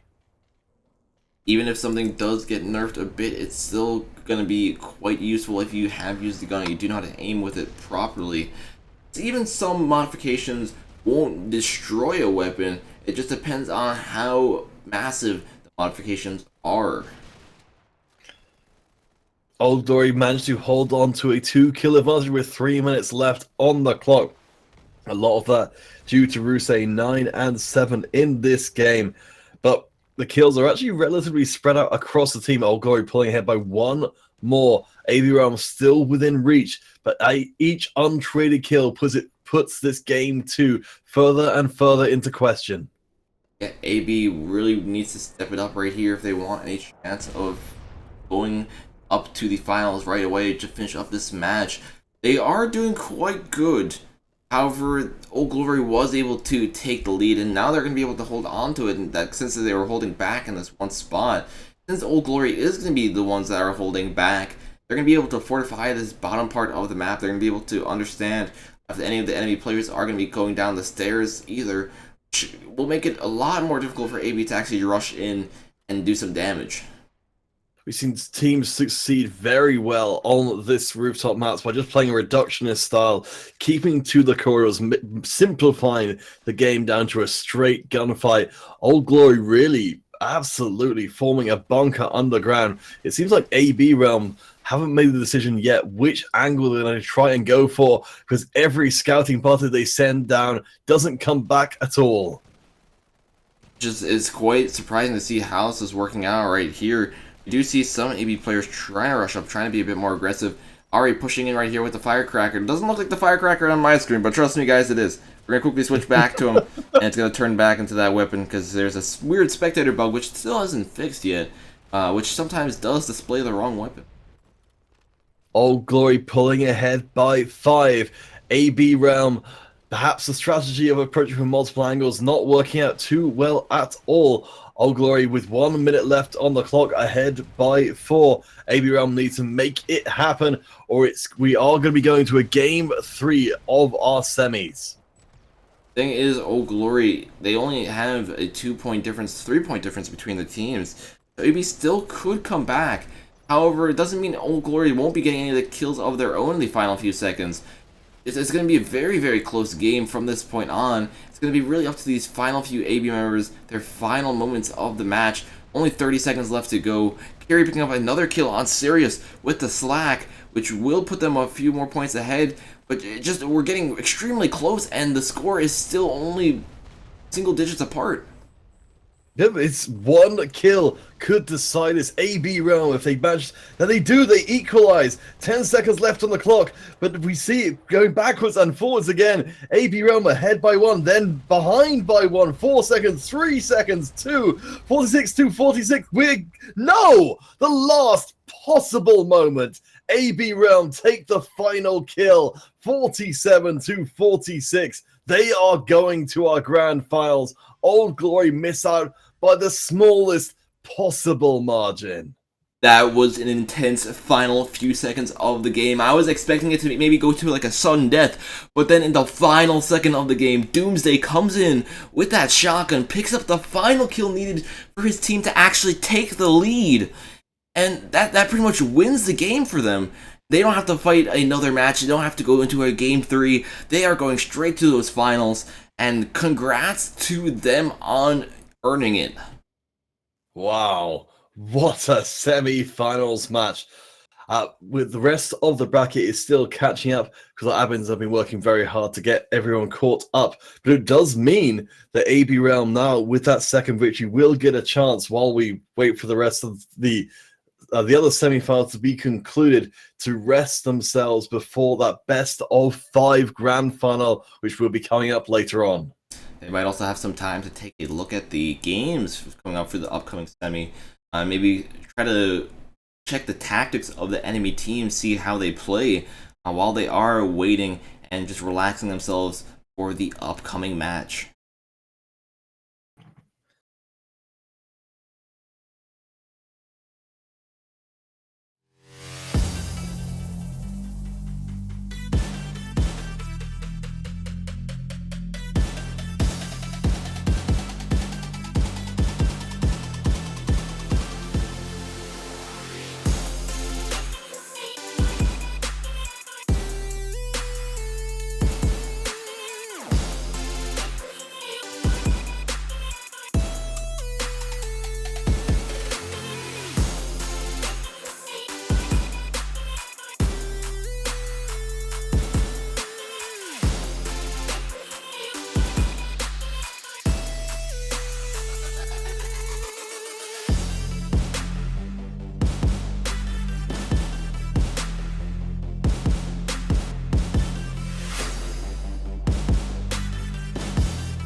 Alright, that did take a lot longer than we actually did expect, but we do finally get into our next game, our next semi-final game right here between DMZ and Synergy 9. Mexican team dramas, we've been following through a lot of this tournament. Synergy 9 are just making it through to the semi-final just now. We'll be fighting, of course, for that last remaining final spot to take on AB Realm immediately following this match. We do see S9 starting off with the lead this game. We just have to see if they're able to hold on to it. Hellboy quickly getting a nice sniper kill with the Red Eye Sniper, and he's going to continue on that as well, as his team is able to pick up a few more kills, taking the lead. DMZ managing to hold onto that very small lead for only a moment. Of course, we fully expect both these teams to throw absolutely everything at one another, and for it to be another down-to-the-wire game. Yeah, this is going to be quite interesting to see how this turns out right now. Both teams kind of taking these awkward positions that you wouldn't really expect them to be in. With DMZ kind of spread apart. The same thing does go with S9, and a lot of their players are in a lot of different locations. It makes it harder for them to actually do these team pushes or anything of the sort. Hellboy, I believe, though. Am I right in thinking that? Since I don't just see the start of the name. With the Dread Eye doing a pretty strong performance in this game. 4-0 so far. The lead of DMZ lies in their hands, and unfortunately their hands just got shot off by Fnatic. Well, we'll see if S9 is able to pull this back right here. We do see Twist spotting one, spotting two. Looks like he's there with his teammate as well, picking up that nice double kill to help even up the score. Twist spotting one more player trying to rush past. He is able to take out the enemy that took down his friend, but he gets taken down in return. Take a quick look over to the S9 team. Actually spreading out their kills pretty evenly so far. I guess Fnatic would be the de facto number one, at least in the early going, with a 3-1 record, but DMZ looking to try and heat things up, picking up a whole heck of a lot of kills in a hurry, now ahead by an entire team kill. And this is actually going to be quite interesting to see how S9 actually tries to recover from this, because DMZ is just building up this lead. We do see S9 picking up some trade kills of their own, but they're not really picking up these multis that DMZ is doing. If they were able to do that, it wouldn't be as catastrophic as it is right now. You do see DMZ just constantly raising their lead by 5 points right now. Well, an interesting thing is that it's not just relying on Hellboy anymore. He's actually taken a whole bunch of deaths in a hurry. It's the rest of DMZ picking up the slack for the team, really raising the numbers across the board. Now the minimum amount of kills on the team is 3. 3 of those are 3 and a 4 means the whole team of DMZ from Mexico are working together to try and take down the Canadian Synergy 9. Just a 5-point difference between these two teams, though. Just a single team wipe could solve it. But the question is, will DMZ give them any kind of headroom to do that? But S9 trying to find some kills of their own. They are able to pick up a few, but DMZ just has a good enough amount of buffer room that it won't really matter too much at the moment. DMZ impressing so far. 3 minutes left on the clock for a potential turnaround from the Canadian Synergy 9. Will they manage to do it? It's not looking so good right now as DMZ closed in on that 30 kill mark. That lead which we saw them manage to steal away earlier, they've managed to hold on to up until this point, building it further and further. Now ahead by 7, now ahead by 8. Hellboy picking up another sniper kill right there, picking up a second as well. Gonna try to continue on, however he does get taken down by Fnatic. As soon as he tries to peek out, Fnatic gonna keep pre-firing here with the PR39 in hopes of getting some shots off on players who are going down those stairs. We do see some other players kind of getting separated from their team. Hellboy gonna be trying to rush in right here with a pistol. Is he gonna get the kill though? No, he gets taken out by Dryrick, who also gets traded back right away. Every kill vital in this game. S9 trying to look for any avenue of advance. Still behind by 6. 2 minutes left to try and find it. And DMZ put the boot home once more, extending their lead out further. A disaster for Synergy 9. S9 still 10 points away. They have some time to come back, however they would really need to step up their game right here, and that triple kill from DMZ probably does not feed their confidence at all. DMZ only needing 7 more kills to finish up this first game, and they are well on their way to finish it up as well. Getting taken out right there, but we do see the remaining members just pushing in, trying to get as many kills as possible. Hellboy pushing up with the PR39, trying to do some damage to these players. Not getting any shots off because he doesn't see anyone just yet. But they only need 2 more to finish up this game, and it doesn't seem like it's going to be that difficult to do. A real big problem here for the Synergy 9 team is their best players are also their players who are taking the most deaths. As we get to look at the scoreboard in just a second, you'll see Prime with a massive amount of deaths in that game at the top of the scoreboard for Synergy 9. A real issue, perhaps some over-aggression from the Canadian side is really costing them. Honestly, it's kind of astonishing to see 15 and 12 deaths on those top 2 members. But perhaps things can change for game number 2, 50-36, a very strong start for DMZ. We'll have to wait on game number 2 to see if S9 is able to come back from that and secure victory of their own. If not, it'll be DMZ up in the finals for today. In the meantime, we are going to take a short little break while the next match is getting set up. If you guys are on our Twitch, make sure you are typing in those hashtags for a chance to win those credits.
Sure.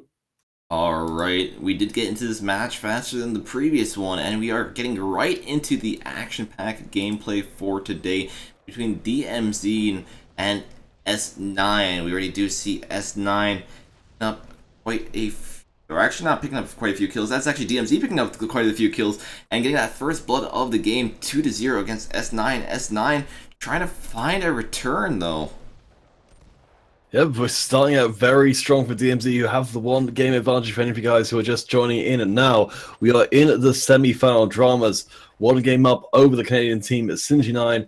AB Realm awaiting the winner in the finals, which will be best of 5 and coming up straight away as soon as this series is concluded. Either this game, if dramas win, or one more if Synergy9 manage to equalize the series. S9 trying to get some kills back, and they almost do equalize up the score. Because would they be able to continue on this throughout this game? Keep in mind, if they do get taken out, that's going to be it. That's going to be the semifinals for today, and we will see dramas moving up to the finals. But I don't think S9 wants that to happen at all. They're going to try every trick in the book to make sure they stay in this race. Looking pretty good for S9 up until this point. DMZ do manage to steal away a small lead. Last game, though, was a pretty decisive win for DMZ towards the end of the game. Will S9 be able to hold pace this time round? DMZ seem to be bringing more pressure to bear. Yeah, DMZ just slowly starting to bring up their lead. We do see Hellboy picking up another few kills with that sniper rifle, doing work with the Dreadeye as he always does, picking up a lot of these kills, picking up one right there on Prime, spotting another behind that box, but he has to reload. He's not in the best situation as well. He can't really move too much over here. As soon as he tries to take cover behind a different location, he gets taken out right away. It's a very dangerous and target-rich environment here. Nice bit of sliding work from Fnatic, and will be rewarded with the double kill. Nice we managed to catch that one on stream, because that was a very nice play. Alright, we do see DMZ going to try to rush in a bit more, try to get a few more kills. But S9's actually holding up quite well. Even though they were getting to like 5 points behind, they actually did start bringing it back a bit. As long as they're able to keep this up, as long as they're able to keep on getting these multi-kills, they have a chance of winning this match. Axel, it did just occur to me then, and I'm not sure if this is actually the case or not. Is it possible to shoot a grenade out of the air? Is it possible to shoot a grenade out of the air? Nah.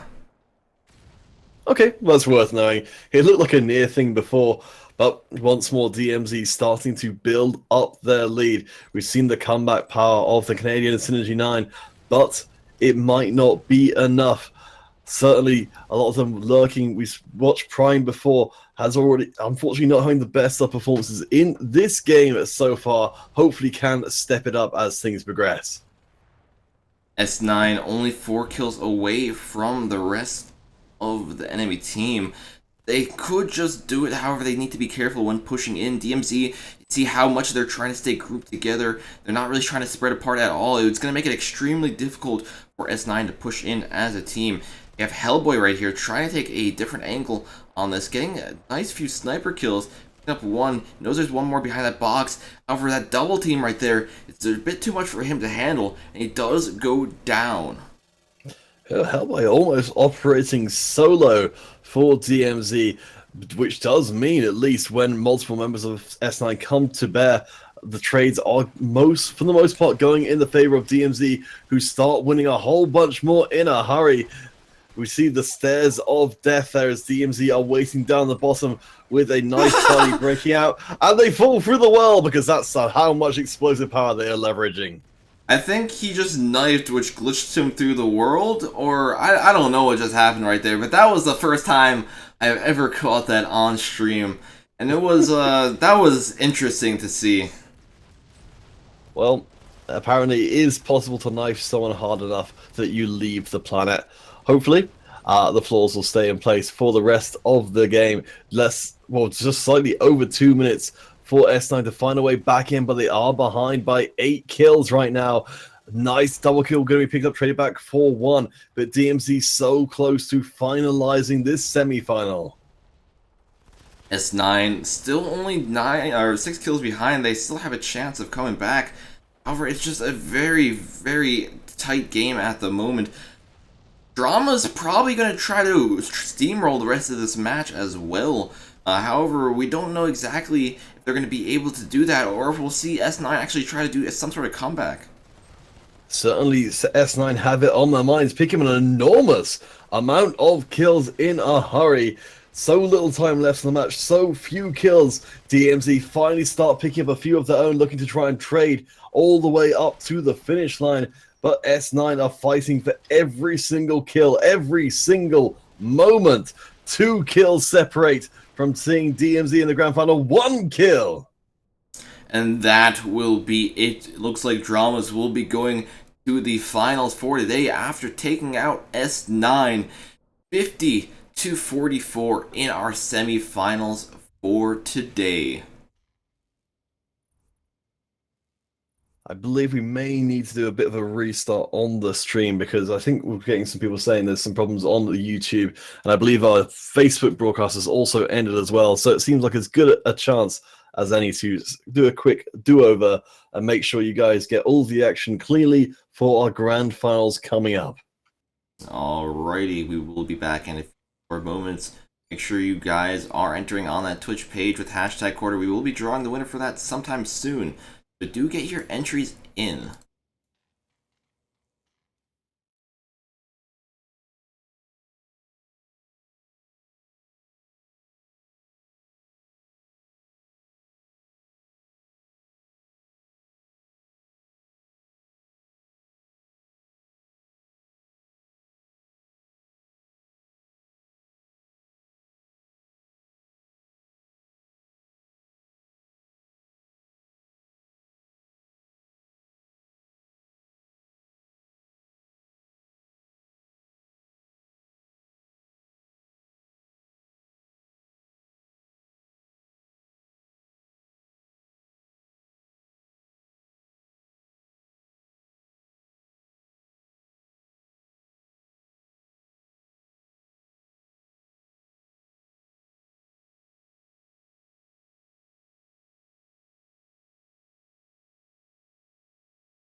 Alrighty, guys, we are going to be heading into the finals in a few short moments, but since we are going to be heading into the finals, that means our Twitch giveaway is going to be over now.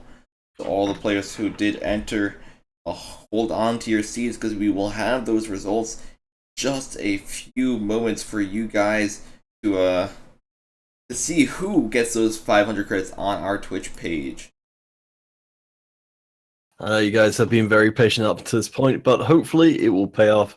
Of course, there can only be one winner, but hopefully you will at least have enjoyed anticipation. No, probably not. Alright, we do have the winner, and the winner for those 500 credits for our Twitch giveaway is going to be Darka36. Congrats. All you do is post your dog tag and platform in the chat.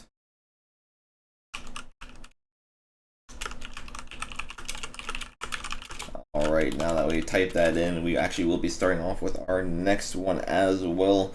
Next and final one for today. All you need to do is head over to our Mob Crush page, and it will be hashtag finals for a chance to win the final 500 credits in today's stream. Once more, we have got the best of 5 grand finals coming up. Dramas taking on AB Realm. We will finalize the giveaway at the end of that finals, whether it's 3 or 5 games. So please do get your entries in quickly. Mobcrush.com, one last score, come up 5. One last chance to get those 500 credits for yourself.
Alright, finally heading into our finals for today. Dramas versus AB Realm.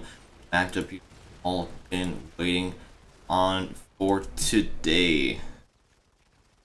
It's going to be a very first best of 5. We've seen incredibly impressive performances from both these sides so far, but now the immovable force will meet the irresistible object. I got that the wrong way around, but you get what I mean. With DMZ taking on AB Crew. Of course, it is a very long haul. Whatever happens, if we see even a clean 3-0, it's going to be a huge surge of effort from either side. But the Mexican team at DMZ starting this one out strong, managing to go up 10-7, but it quickly gets turned around by AB Crew with the comeback special. AB starting off behind. They need to be careful about those snipers who are staying on the outside. The Hellboy just watching this outside, making sure that no one can really escape from his sight. Spotting one right here, he is able to get another kill there as well. Just taking this really awkward angle works out for you sometimes, as we do see with Hellboy right there. If AB Crew maybe wants to take the lead, one tactic that they can use is trying to maybe rush in. Usually you would think rushing is not the best idea, especially if you're trying to rush in on a sniper. But if you have some perks to combo, it could be a very, very good idea. Great perks to combo would be something like having invincibility after respawn and having a support player near you, so you can die where you respawn. It pretty much gives you just a few seconds that you won't take any damage at all to take out those players that would have just instantly killed you. Oh, very, very powerful strategy. I think, actually, there are a couple of nerfs to the invincibility times because it's such a good strategy for these teams. We'll keep an eye on and see if we see any glowing players to indicate they're still going to go down that same kind of route, as we do start to see AB Realm from the US starting to make a little bit of a comeback. DMZ trying to squash that as soon as possible, though. Yeah, DMZ is going to be trying to spread apart, stay away from where all the action is going on. AB trying to stay in the center part, and that's kind of what's going on. Looks like Doomsday already has that support class good and ready to go, meaning his team will be able to respawn all around him. Now it's really just up to them to get the lead, and if they are able to get that lead, that could be the spark that they needed to actually win this match. DMZ, on the other hand, doing quite good, only needing 14 more kills to finish up this first game. Yep, AB Crew, despite coalescing around a single point, trying to concentrate their strength, it's still looking pretty good for DMZ, ahead by 6, a pretty comfortable margin. A lot of teams would sit back at this point and force AB Crew to come to them, but DMZ showing no fear, mixing up right in the faces of AB Realm. DMZ just picking up quite a few kills at the final few moments of this first game. AB trying their best to get kills of their own. However, they're 11 points behind, and 11 points behind is going to be quite significant and quite hard to get back, especially since DMZ only needs 5 more to finish up this game. It's very, very close here still. AB Crew would need to find an enormous amount of kills in a hurry. DMZ may have put themselves beyond reach for this game 1. Please bear in mind, again, we are in the grand final, so this is a best of 5. DMZ will at least have to do this whole thing 2 more times. AB Realm with a chance to come back. Will they throw everything at this game 1 of the finals? It seems almost not worth the time for them at this point, but AB Realm rather, don't seem to know how to back down from a fight. We're going to keep on trying to get some more kills in these final few moments. We do have some players disconnecting, but it looks like it's not going to be in time. That will be game number 1 of our finals matchup today. A 50-40 start for DMZ. Quite a solid first game. They are able to keep that up. They possibly will be able to take out AB with a 3-0 win. But AB probably doesn't want anything like that to happen, so we're going to see if they have any tricks of their own up their sleeves. I mean, if we look at the score, we can see very similar performances from the top levels of both of the teams. It's down to the lower 3 players on both sides to be the difference makers when the score is so close between the 2 of them. Excited to see what these teams can do in game number 2. We're going to take a short little break while the next match is setting up. Make sure you guys are entering on our MobCrush page with hashtag finals for a chance to win the final giveaway for today.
Alright, heading into game number 2 between AB and DMZ. Keep in mind, DMZ is in the lead right now. They have advantage. If they win this next match right here, they would only need to win one more to be the champions for today. Not the most crushing of victories as we've seen that DMZ and AB Realm inflict on the opposition. Only a 4-kill difference between DMZ and AB Realm the first time round. It's anyone's game 2 on the museum. Of course, we're going to be seeing a heck of a lot of ricochets with these Dread Eyes before we're done. We do see AB holding on to the lead for now, but DMZ is going to try their best to make sure that they can take the lead and go back into that first place. It's certainly going to be a very even trade all the way through as DMZ managed to tear back the advantage from AB Realm. Actually going up from 2. Nice Dread-Eye shots firing across the bars. As always, looking for these small windows to fire the shots through, make it very hard to counter-aggress. Well, we do see DMZ slowly starting to pull ahead because just like the amount of kills they're picking up, AB is not able to adjust to these right here. They able to get these quick sniper shots off on the enemy team, but Hellboy and a few of the other snipers on DMZ are just really great at this game. Just picking up these kills left and right makes it extremely hard for AB to rush in and get kills. Yes, it seems like AB Realm might be playing into DMZ's hands right now as the pace of the game slows down. The teams reconsidering their approach. Doomsday will pick up one more kill, but AB Realm will need to at least grab 2 more if they want to start even begin to feel comfortable in this game 2 of our best of 5 grand finals. DMZ going to be trying to stay back in their small little area. I keep this place fortified. AB is going to slowly try to push up on that spot, or at least have some players peek out and try to push up on that spot. However, it looks like AB doesn't want to take the risk, especially when there is a recon aircraft. You see the rest of their team retreating right now. Equil is going to be staying in the back, hoping that he can get a good shot off on one of these players over here. Going to be peeking ever so slightly over this pillar. However, you just do see he gets kicked off by the edge of his head. He goes down. Wow. I thought for a little while there that AB Crew seemed to have the right of it. They were slowly creeping their score forward, trying to not take any risks, but the DMZ snipers' eyes are everywhere. AB Crew do pick up a snipe kill of their own. So close to catching up to DMZ, who are on the verge of having to then take the fight back to AB Realm.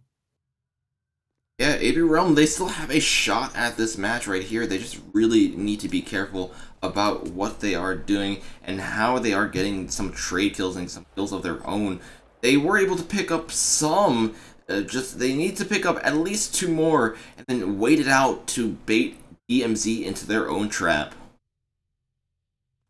It feels like these teams are learning from each other in the museum, realizing there are certain avenues, certain approaches that are more vulnerable than others, and we're starting to see these kills drop a little bit. AB Realm have been picking up kill after kill in slow succession, and it has pulled them back to equality with DMZ. Perhaps we will start to see things change, or perhaps not, as DMZ pick up a cheeky sniper kill of their own. Starting to see pistols break out here. Maybe a big change of pace from DMZ, who are now on the offensive.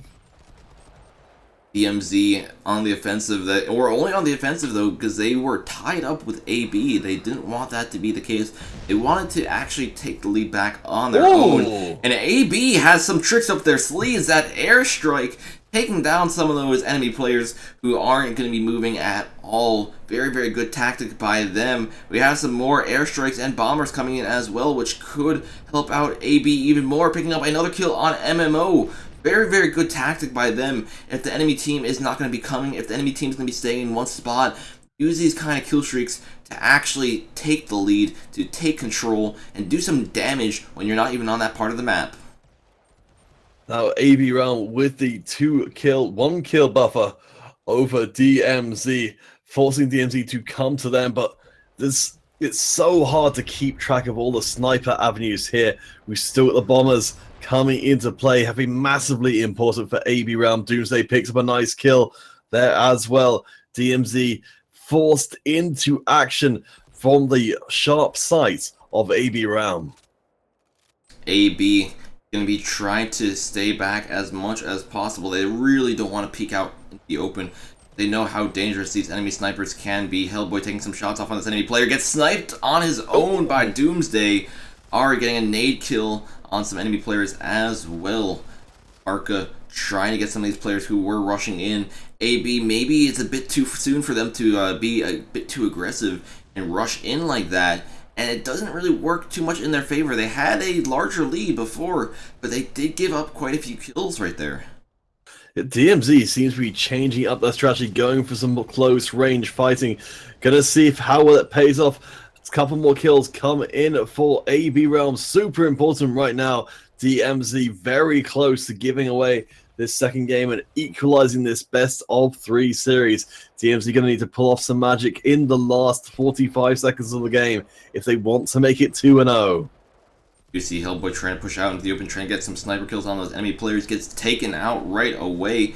MMO going to be doing some sniping of his own, trying to look for some kills. But looks like AB has this place on lockdown. Any snipers that will try to push up are most likely going to get taken down. We see Hellboy trying to go for those sneaky ricochet shots off the wall. But that is not going to be the case. As soon as Hellboy rushes out, he gets taken out by his equal. AB Realm may have put themselves in an unassailable position, only ahead by 2, but that's too many. Only a few seconds in, could we see a steal away? No, Doomsday gets another kill, cementing this game to win for AB Realm. A very close game between the two teams. However, it will really be up to the next few matches to see who is going to be going home with those grand prize of $100. We are still going to be playing on a construction site and on a scramble. So these are other balanced maps that the snipers will have room to snipe on, that the recons will have room to rush on, and the assaults will have room to decimate on. Alright guys, please do stay tuned. Of course, we will need to take a short break while we do get set up for that game number 3. Now, with one game apiece, everything stands in the balance. We're effectively reduced down to a best of 3 series now. So please do stay tuned, and we'll be back with that as soon as we possibly can.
That wasn't the right mic.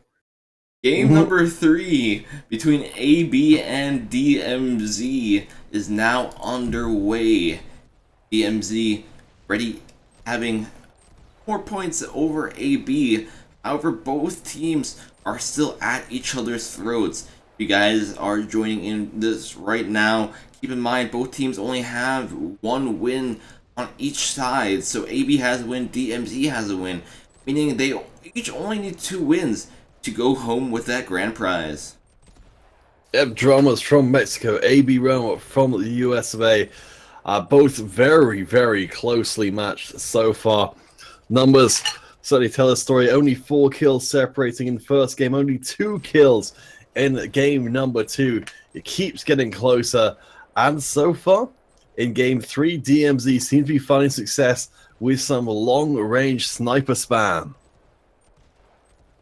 We do see DMZ just holding on to that 1-point lead ever so slightly. The snipers being extremely useful for their team, picking up quite a few kills. Dark getting a nice ricochet shot right there, as the player was unsuspecting and not realizing that there was a sniper shooting at them. That's the real danger of the Dreadeye.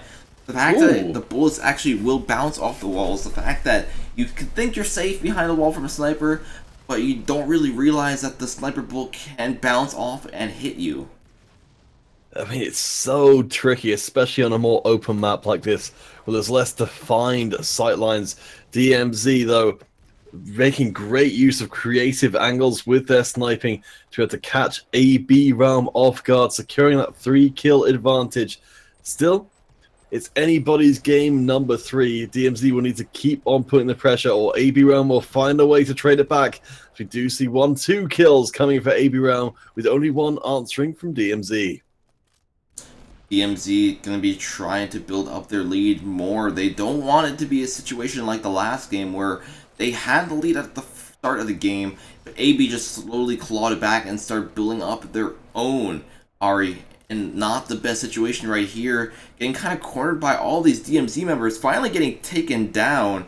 AB really needs to step up their teamwork right here, as they're really getting caught off guard. They have one player getting taken out in the open. They really don't have anyone there to support them. In this low kill count game 3, every single engagement is hugely important. DMZ managed to build up a 4-kill advantage. And they have, some of the AB Realm must be kicking themselves to have given away a couple of unnecessary kills, which DMZ are looking to try and ride out as long as they can. AB going to try to get back those 5 points that they need to get. We do see DMZ trying to throw some nades up into that main doorway, stopping AB from actually getting on that balcony. Sirius going for a side, going for this side area, trying to get some flanks on these enemy players. He's able to pick up 1 kill on MMO, decides to back off there. We do see some DMZ players, however, getting a bit too aggressive, pushing into that area where we do see all those AB players bunkered down. Vincent right here with the heavy class could do some pretty serious damage if it works out correctly. Yeah, look to see we're seeing a very quick transition across the map from DMZ, seeing if they can catch AB crew off guard now that the attention is diverted towards the eastern side of things. It's pretty risky though, and it does not pay off. Unfortunately, numbers coming to bear. AB Realm trying to find their way back in as a unit, and it's working moderately well so far for them. DMZ trying to pick up a few more kills. Hellboy trying to take some shots off on Doomsday. Misses his arm by just a bit. Doomsday survives another day, and he's actually going to be doing one. He's going to actually be the best player on their team at the moment. We see some of the players really just need to step up their game. Eric only going 2 and 6. Needs to really watch out for the locations where he's dying from, and he could really help out his team. Still, DMZ stay a whole team's worth of kills ahead with less than 2 minutes on the clock. DMZ from Mexico looking pretty darn good right now. Dramas have been impressed so far during this tournament, but AB Realm definitely their toughest opposition yet. Nice kill, just finding so many targets throughout. I'm just so impressed at how Dramas have managed to change things up and keep AB Realm off balance. DMZ going to just keep on holding on to these angles, making sure that no one can really push through. AB only still 5 points away. However, we are starting to get even closer to the end of this game right here. We only have a minute left to go, and just the snipers and just watching these entrances, making it impossible for AB to really escape from this one spot. Drama's really controlling the pace of the game. AB Realm trying to mix things up, but I think it's going to be way too late with only 1 minute for AB Realm to make up 7 kills. DMZ, of course, still going to get kills of their own and taking advantage of potentially the panic coming in from AB Realm, who are fleeing themselves into the guns of Dramas.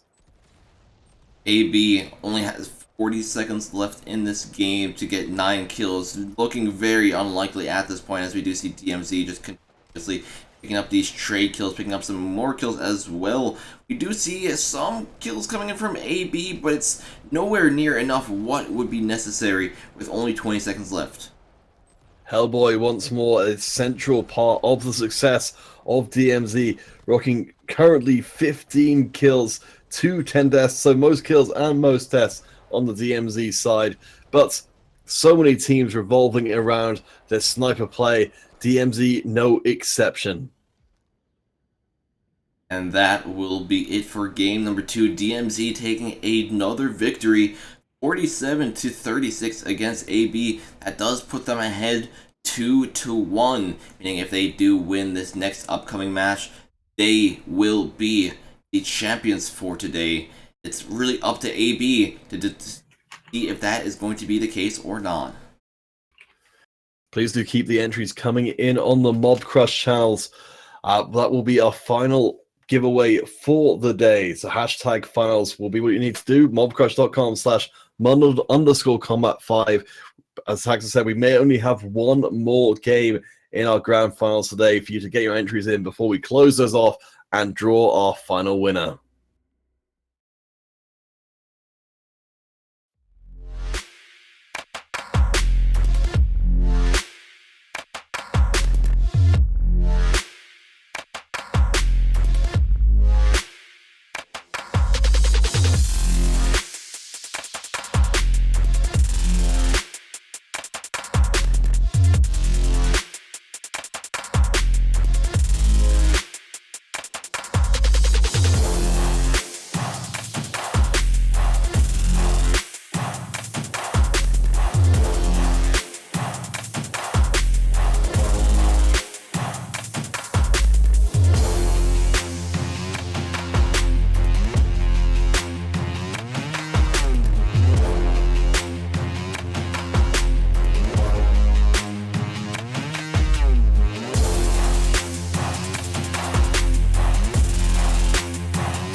Alright, game number 4.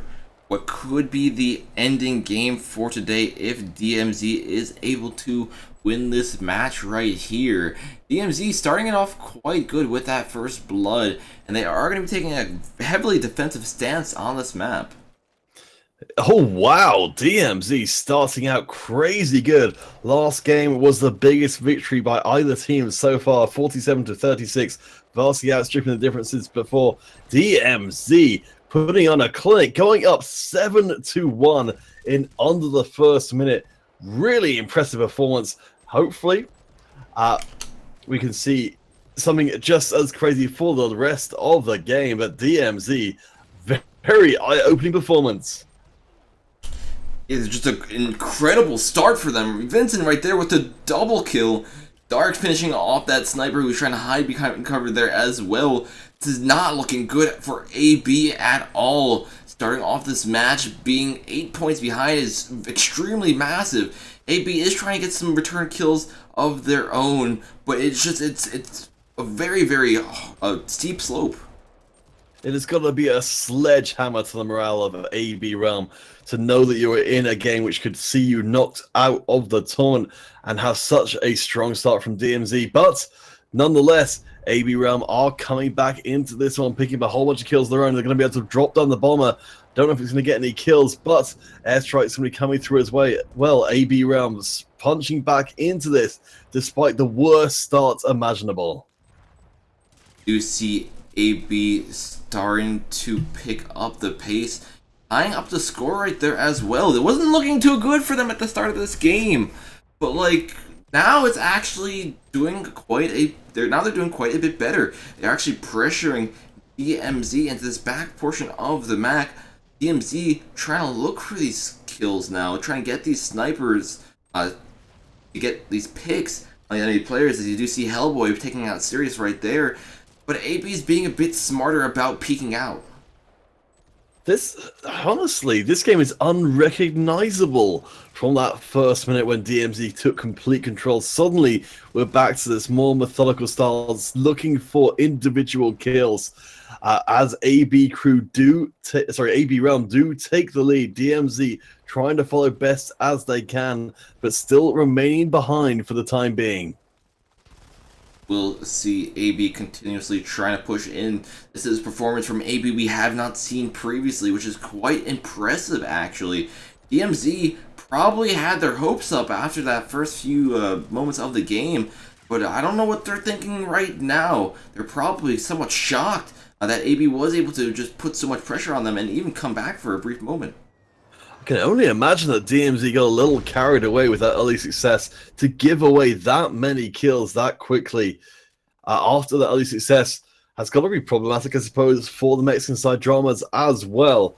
AB Realm now sitting 4 kills ahead, looking to have a pretty good grasp on this fourth game on Scramble. DMZ still threatening to try and close out this series here and now if they can just find one more good engage. We do see AB just continuously trading up these kills, trying to keep this momentum up and running, but DMZ slowly starting to pull it back, slowly starting to tie up the score. Doomsday trying to stop that from happening, getting a nice double kill with the AOG. That's some very good counter sniping, not even necessarily using sniper rifles going on from AB Realm. DMZ have lent so hard on their snipers, and it seems like AB Realm have managed to keep track of where those are, keep those shots coming through. DMZ and AB Realm both get a kill apiece, but DMZ are not shortening this divide between the two teams.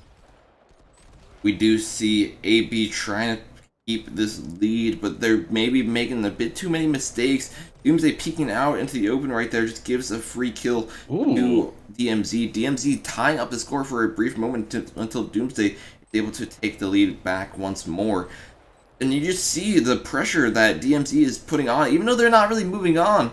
Just AB just peeking out so much, it gives a lot of kills to DMZ.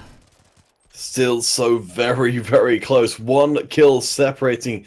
DMZ desperately trying to find a way back into that lead to bring AB Realm to them. Less than 2 minutes left on the clock. Less than Just a single kill separating DMZ and AB Realm. Both teams holding their breath, not wanting to be the ones who put a finger out of place and get it shot off by the multitude of snipers ruling over this scramble map. AB going to try to pick up some more kills, maybe try to increase the buffer size of their lead, but this is also a very risky tactic because it might actually help DMZ tie up the game once again. Very nice kill right there by Doomsday and a few of the other members of AB trying to push up. DMZ in a very, very bad situation, being down by 4 with only a minute 40 left, or a minute 10 actually left in this match. AB now ahead by a whole team's worth of kills. DMZ need to change up something. Doomsday goes down to DMZ. A chance for them to come back in. There's another kill. There's another kill for DMZ, trying to close that gap as fast as they can. They have 50 seconds to find a way back into the lead. It's going to be quite an ask, but they seem to be up for it, equalizing the scores. DMZ trying to step up their game right here, almost tying up the score. If they're able to do it, they might actually pressure AB into a sudden death with 30 seconds left to go. It is still possible. Parker picking up 1, MMO picking up 1 as well. Doomsday tying up the score. Sniper battles going on. Anthony, unluckily, not getting a one-shot kill on that enemy sniper, still surviving a bit longer. AB still has the lead. However, will they be able to hold it for the remaining 15 seconds of this match? DMZ so close to the win. They can taste it, but only 10 seconds remain. And no, AB Realm snatch away any possibility, surely, of DMZ coming back in the last few seconds. And it is too far gone. We are going to a game 5 of the grand finals. AB Realm, by a margin of 2 kills, win out game 4. Very, very impressive game between these two teams. We thought that was going to be the end of it, but no, they just come back and they really put the pressure on, the pedal to the metal at the final few moments of the game. Now we will be heading on to game number 5, the final game for today, the tiebreaker game for our finals on Vantage.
final game between DMZ and AB.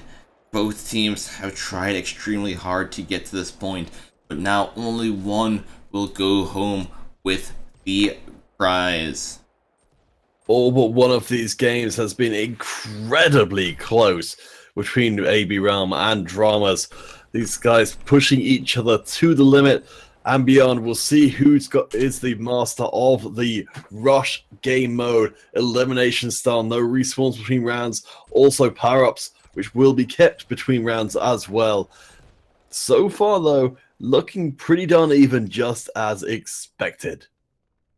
Yeah, this is actually going quite interestingly so far. You'd expect at least one of the players maybe trying to go for that relay and trying to maybe capture it and see if they could bait out the other team, but it looks like both teams are kind of scared at the moment. They really don't want to try this out.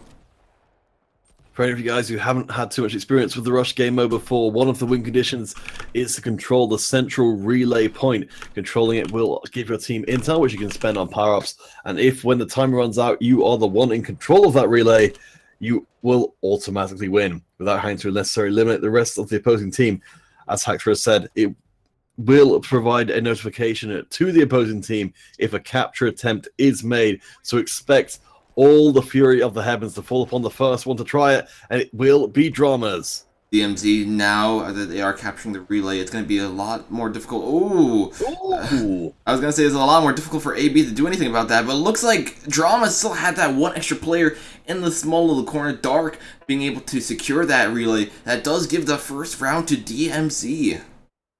Wow, Drama's coming out big, focusing on the central objective and paying off with the big commit, just as predicted, drawing AB Realm straight to them, but a beautiful bit of sniping managed to make that a clean first round. This is best of 5 in a best of 5.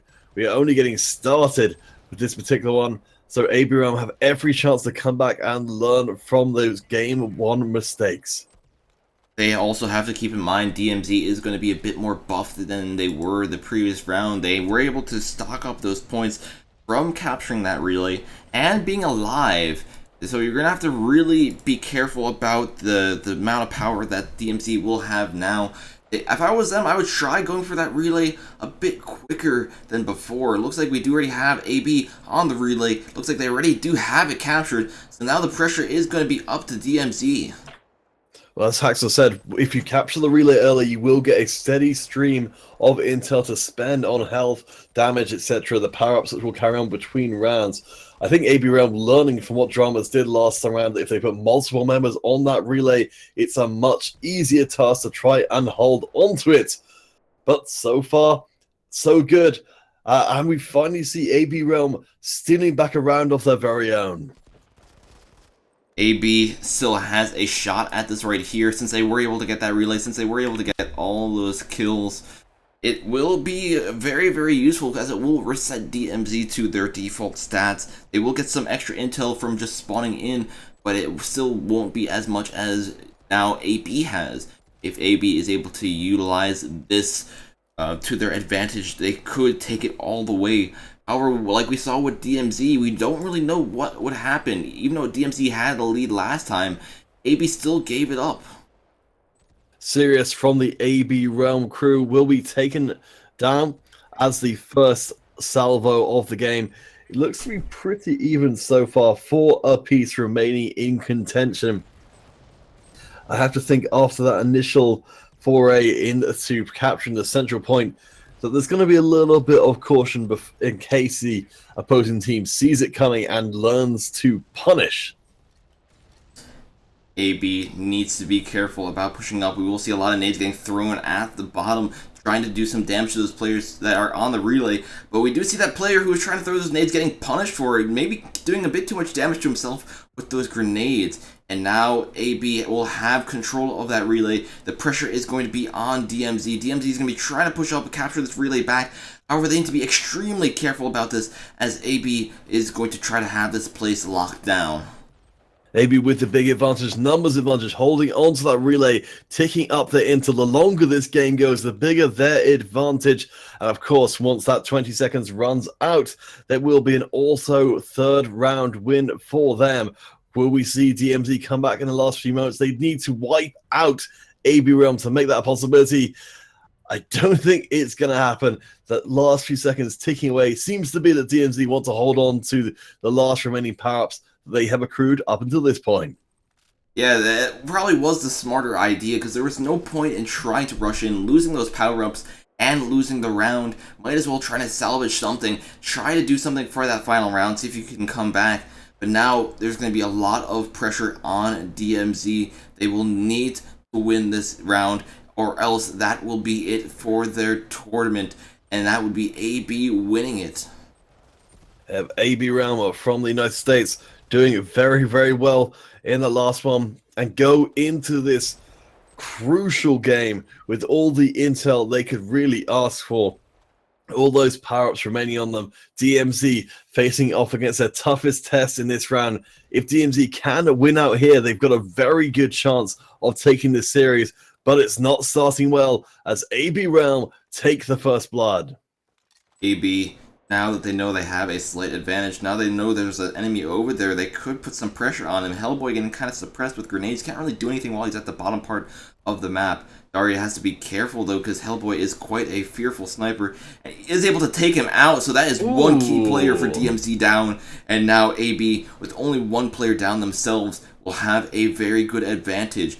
We're going to see DMZ trying to go for that relay, trying to push up here, but will they be able to capture it? Doesn't look like that will be the case. Yep, AB Realm with the numbers advantage can make a move in on the relay, but it could be risky. There's the shot coming out, taking out Sirius, equalize.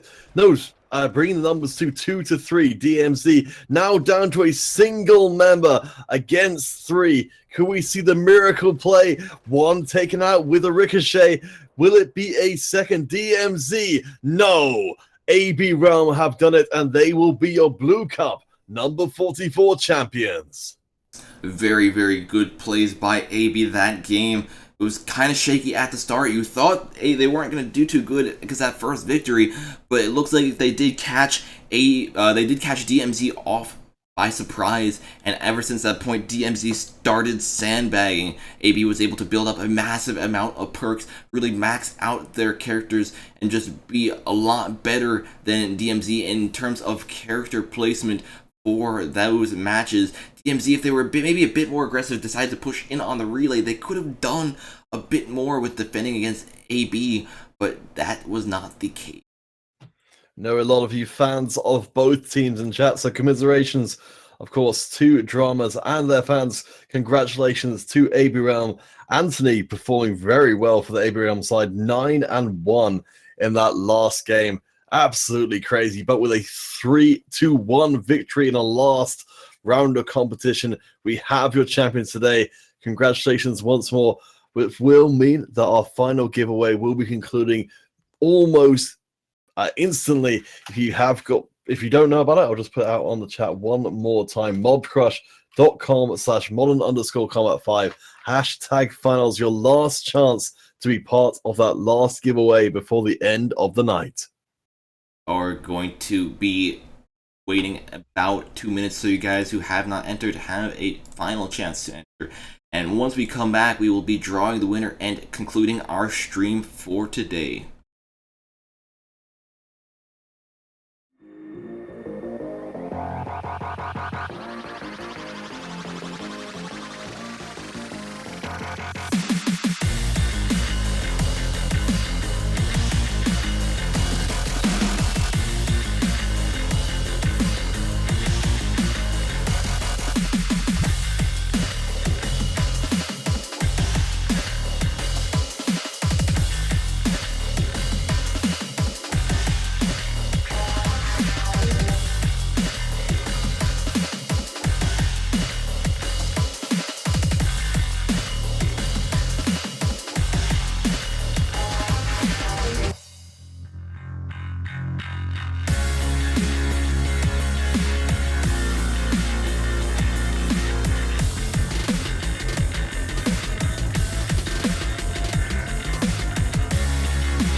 the final moment of today's stream, the final giveaway on our Mob Crush page. Y'all have been waiting for this one moment for a chance to win those 500 credits, and your moment has come. And we have our winner for today. Our winner for today for the final 500 credits is going to be Illumination Gamer. Congratulations. All you need to do is post your dog tag and platform into the chat to claim your prize. It's been quite a tournament all the way through. We've seen some incredible competition from everybody playing today. I think even the people who got knocked out earlier on in the competition have nothing to be ashamed of at all. One of the fiercest ones I think we've seen for a while, AB Realm winning out that grand finals. I think very much earning their spot. Dramas so close to doing it themselves. They've taken out so many teams on their way there, but ultimately couldn't quite get over the finish line.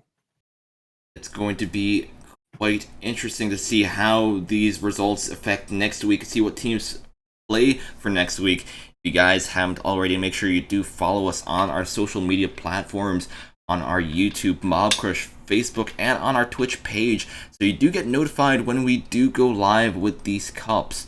We will be streaming these Modern Combat iOS cups next Sunday as well, with our red and blue cup number 45. Will also be our live finals going out, live studio finals going out next Saturday as well. So please do tune in for those.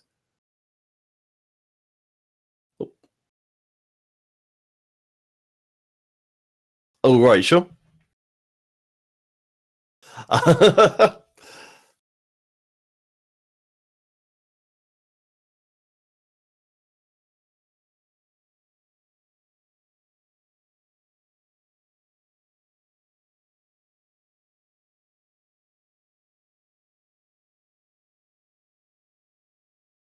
Off. There you go. All right, guys, we got a little bit confused, tripped over ourselves there towards the ending as we tried to figure out who was going to say what. But it's been a great tournament. I hope you guys have enjoyed Blue Cup number 44. My name has been Peter Counterfeit Hunter. Remember my own name eventually. And joining me has been Haxer, and hopefully I will see you guys next time. Peace.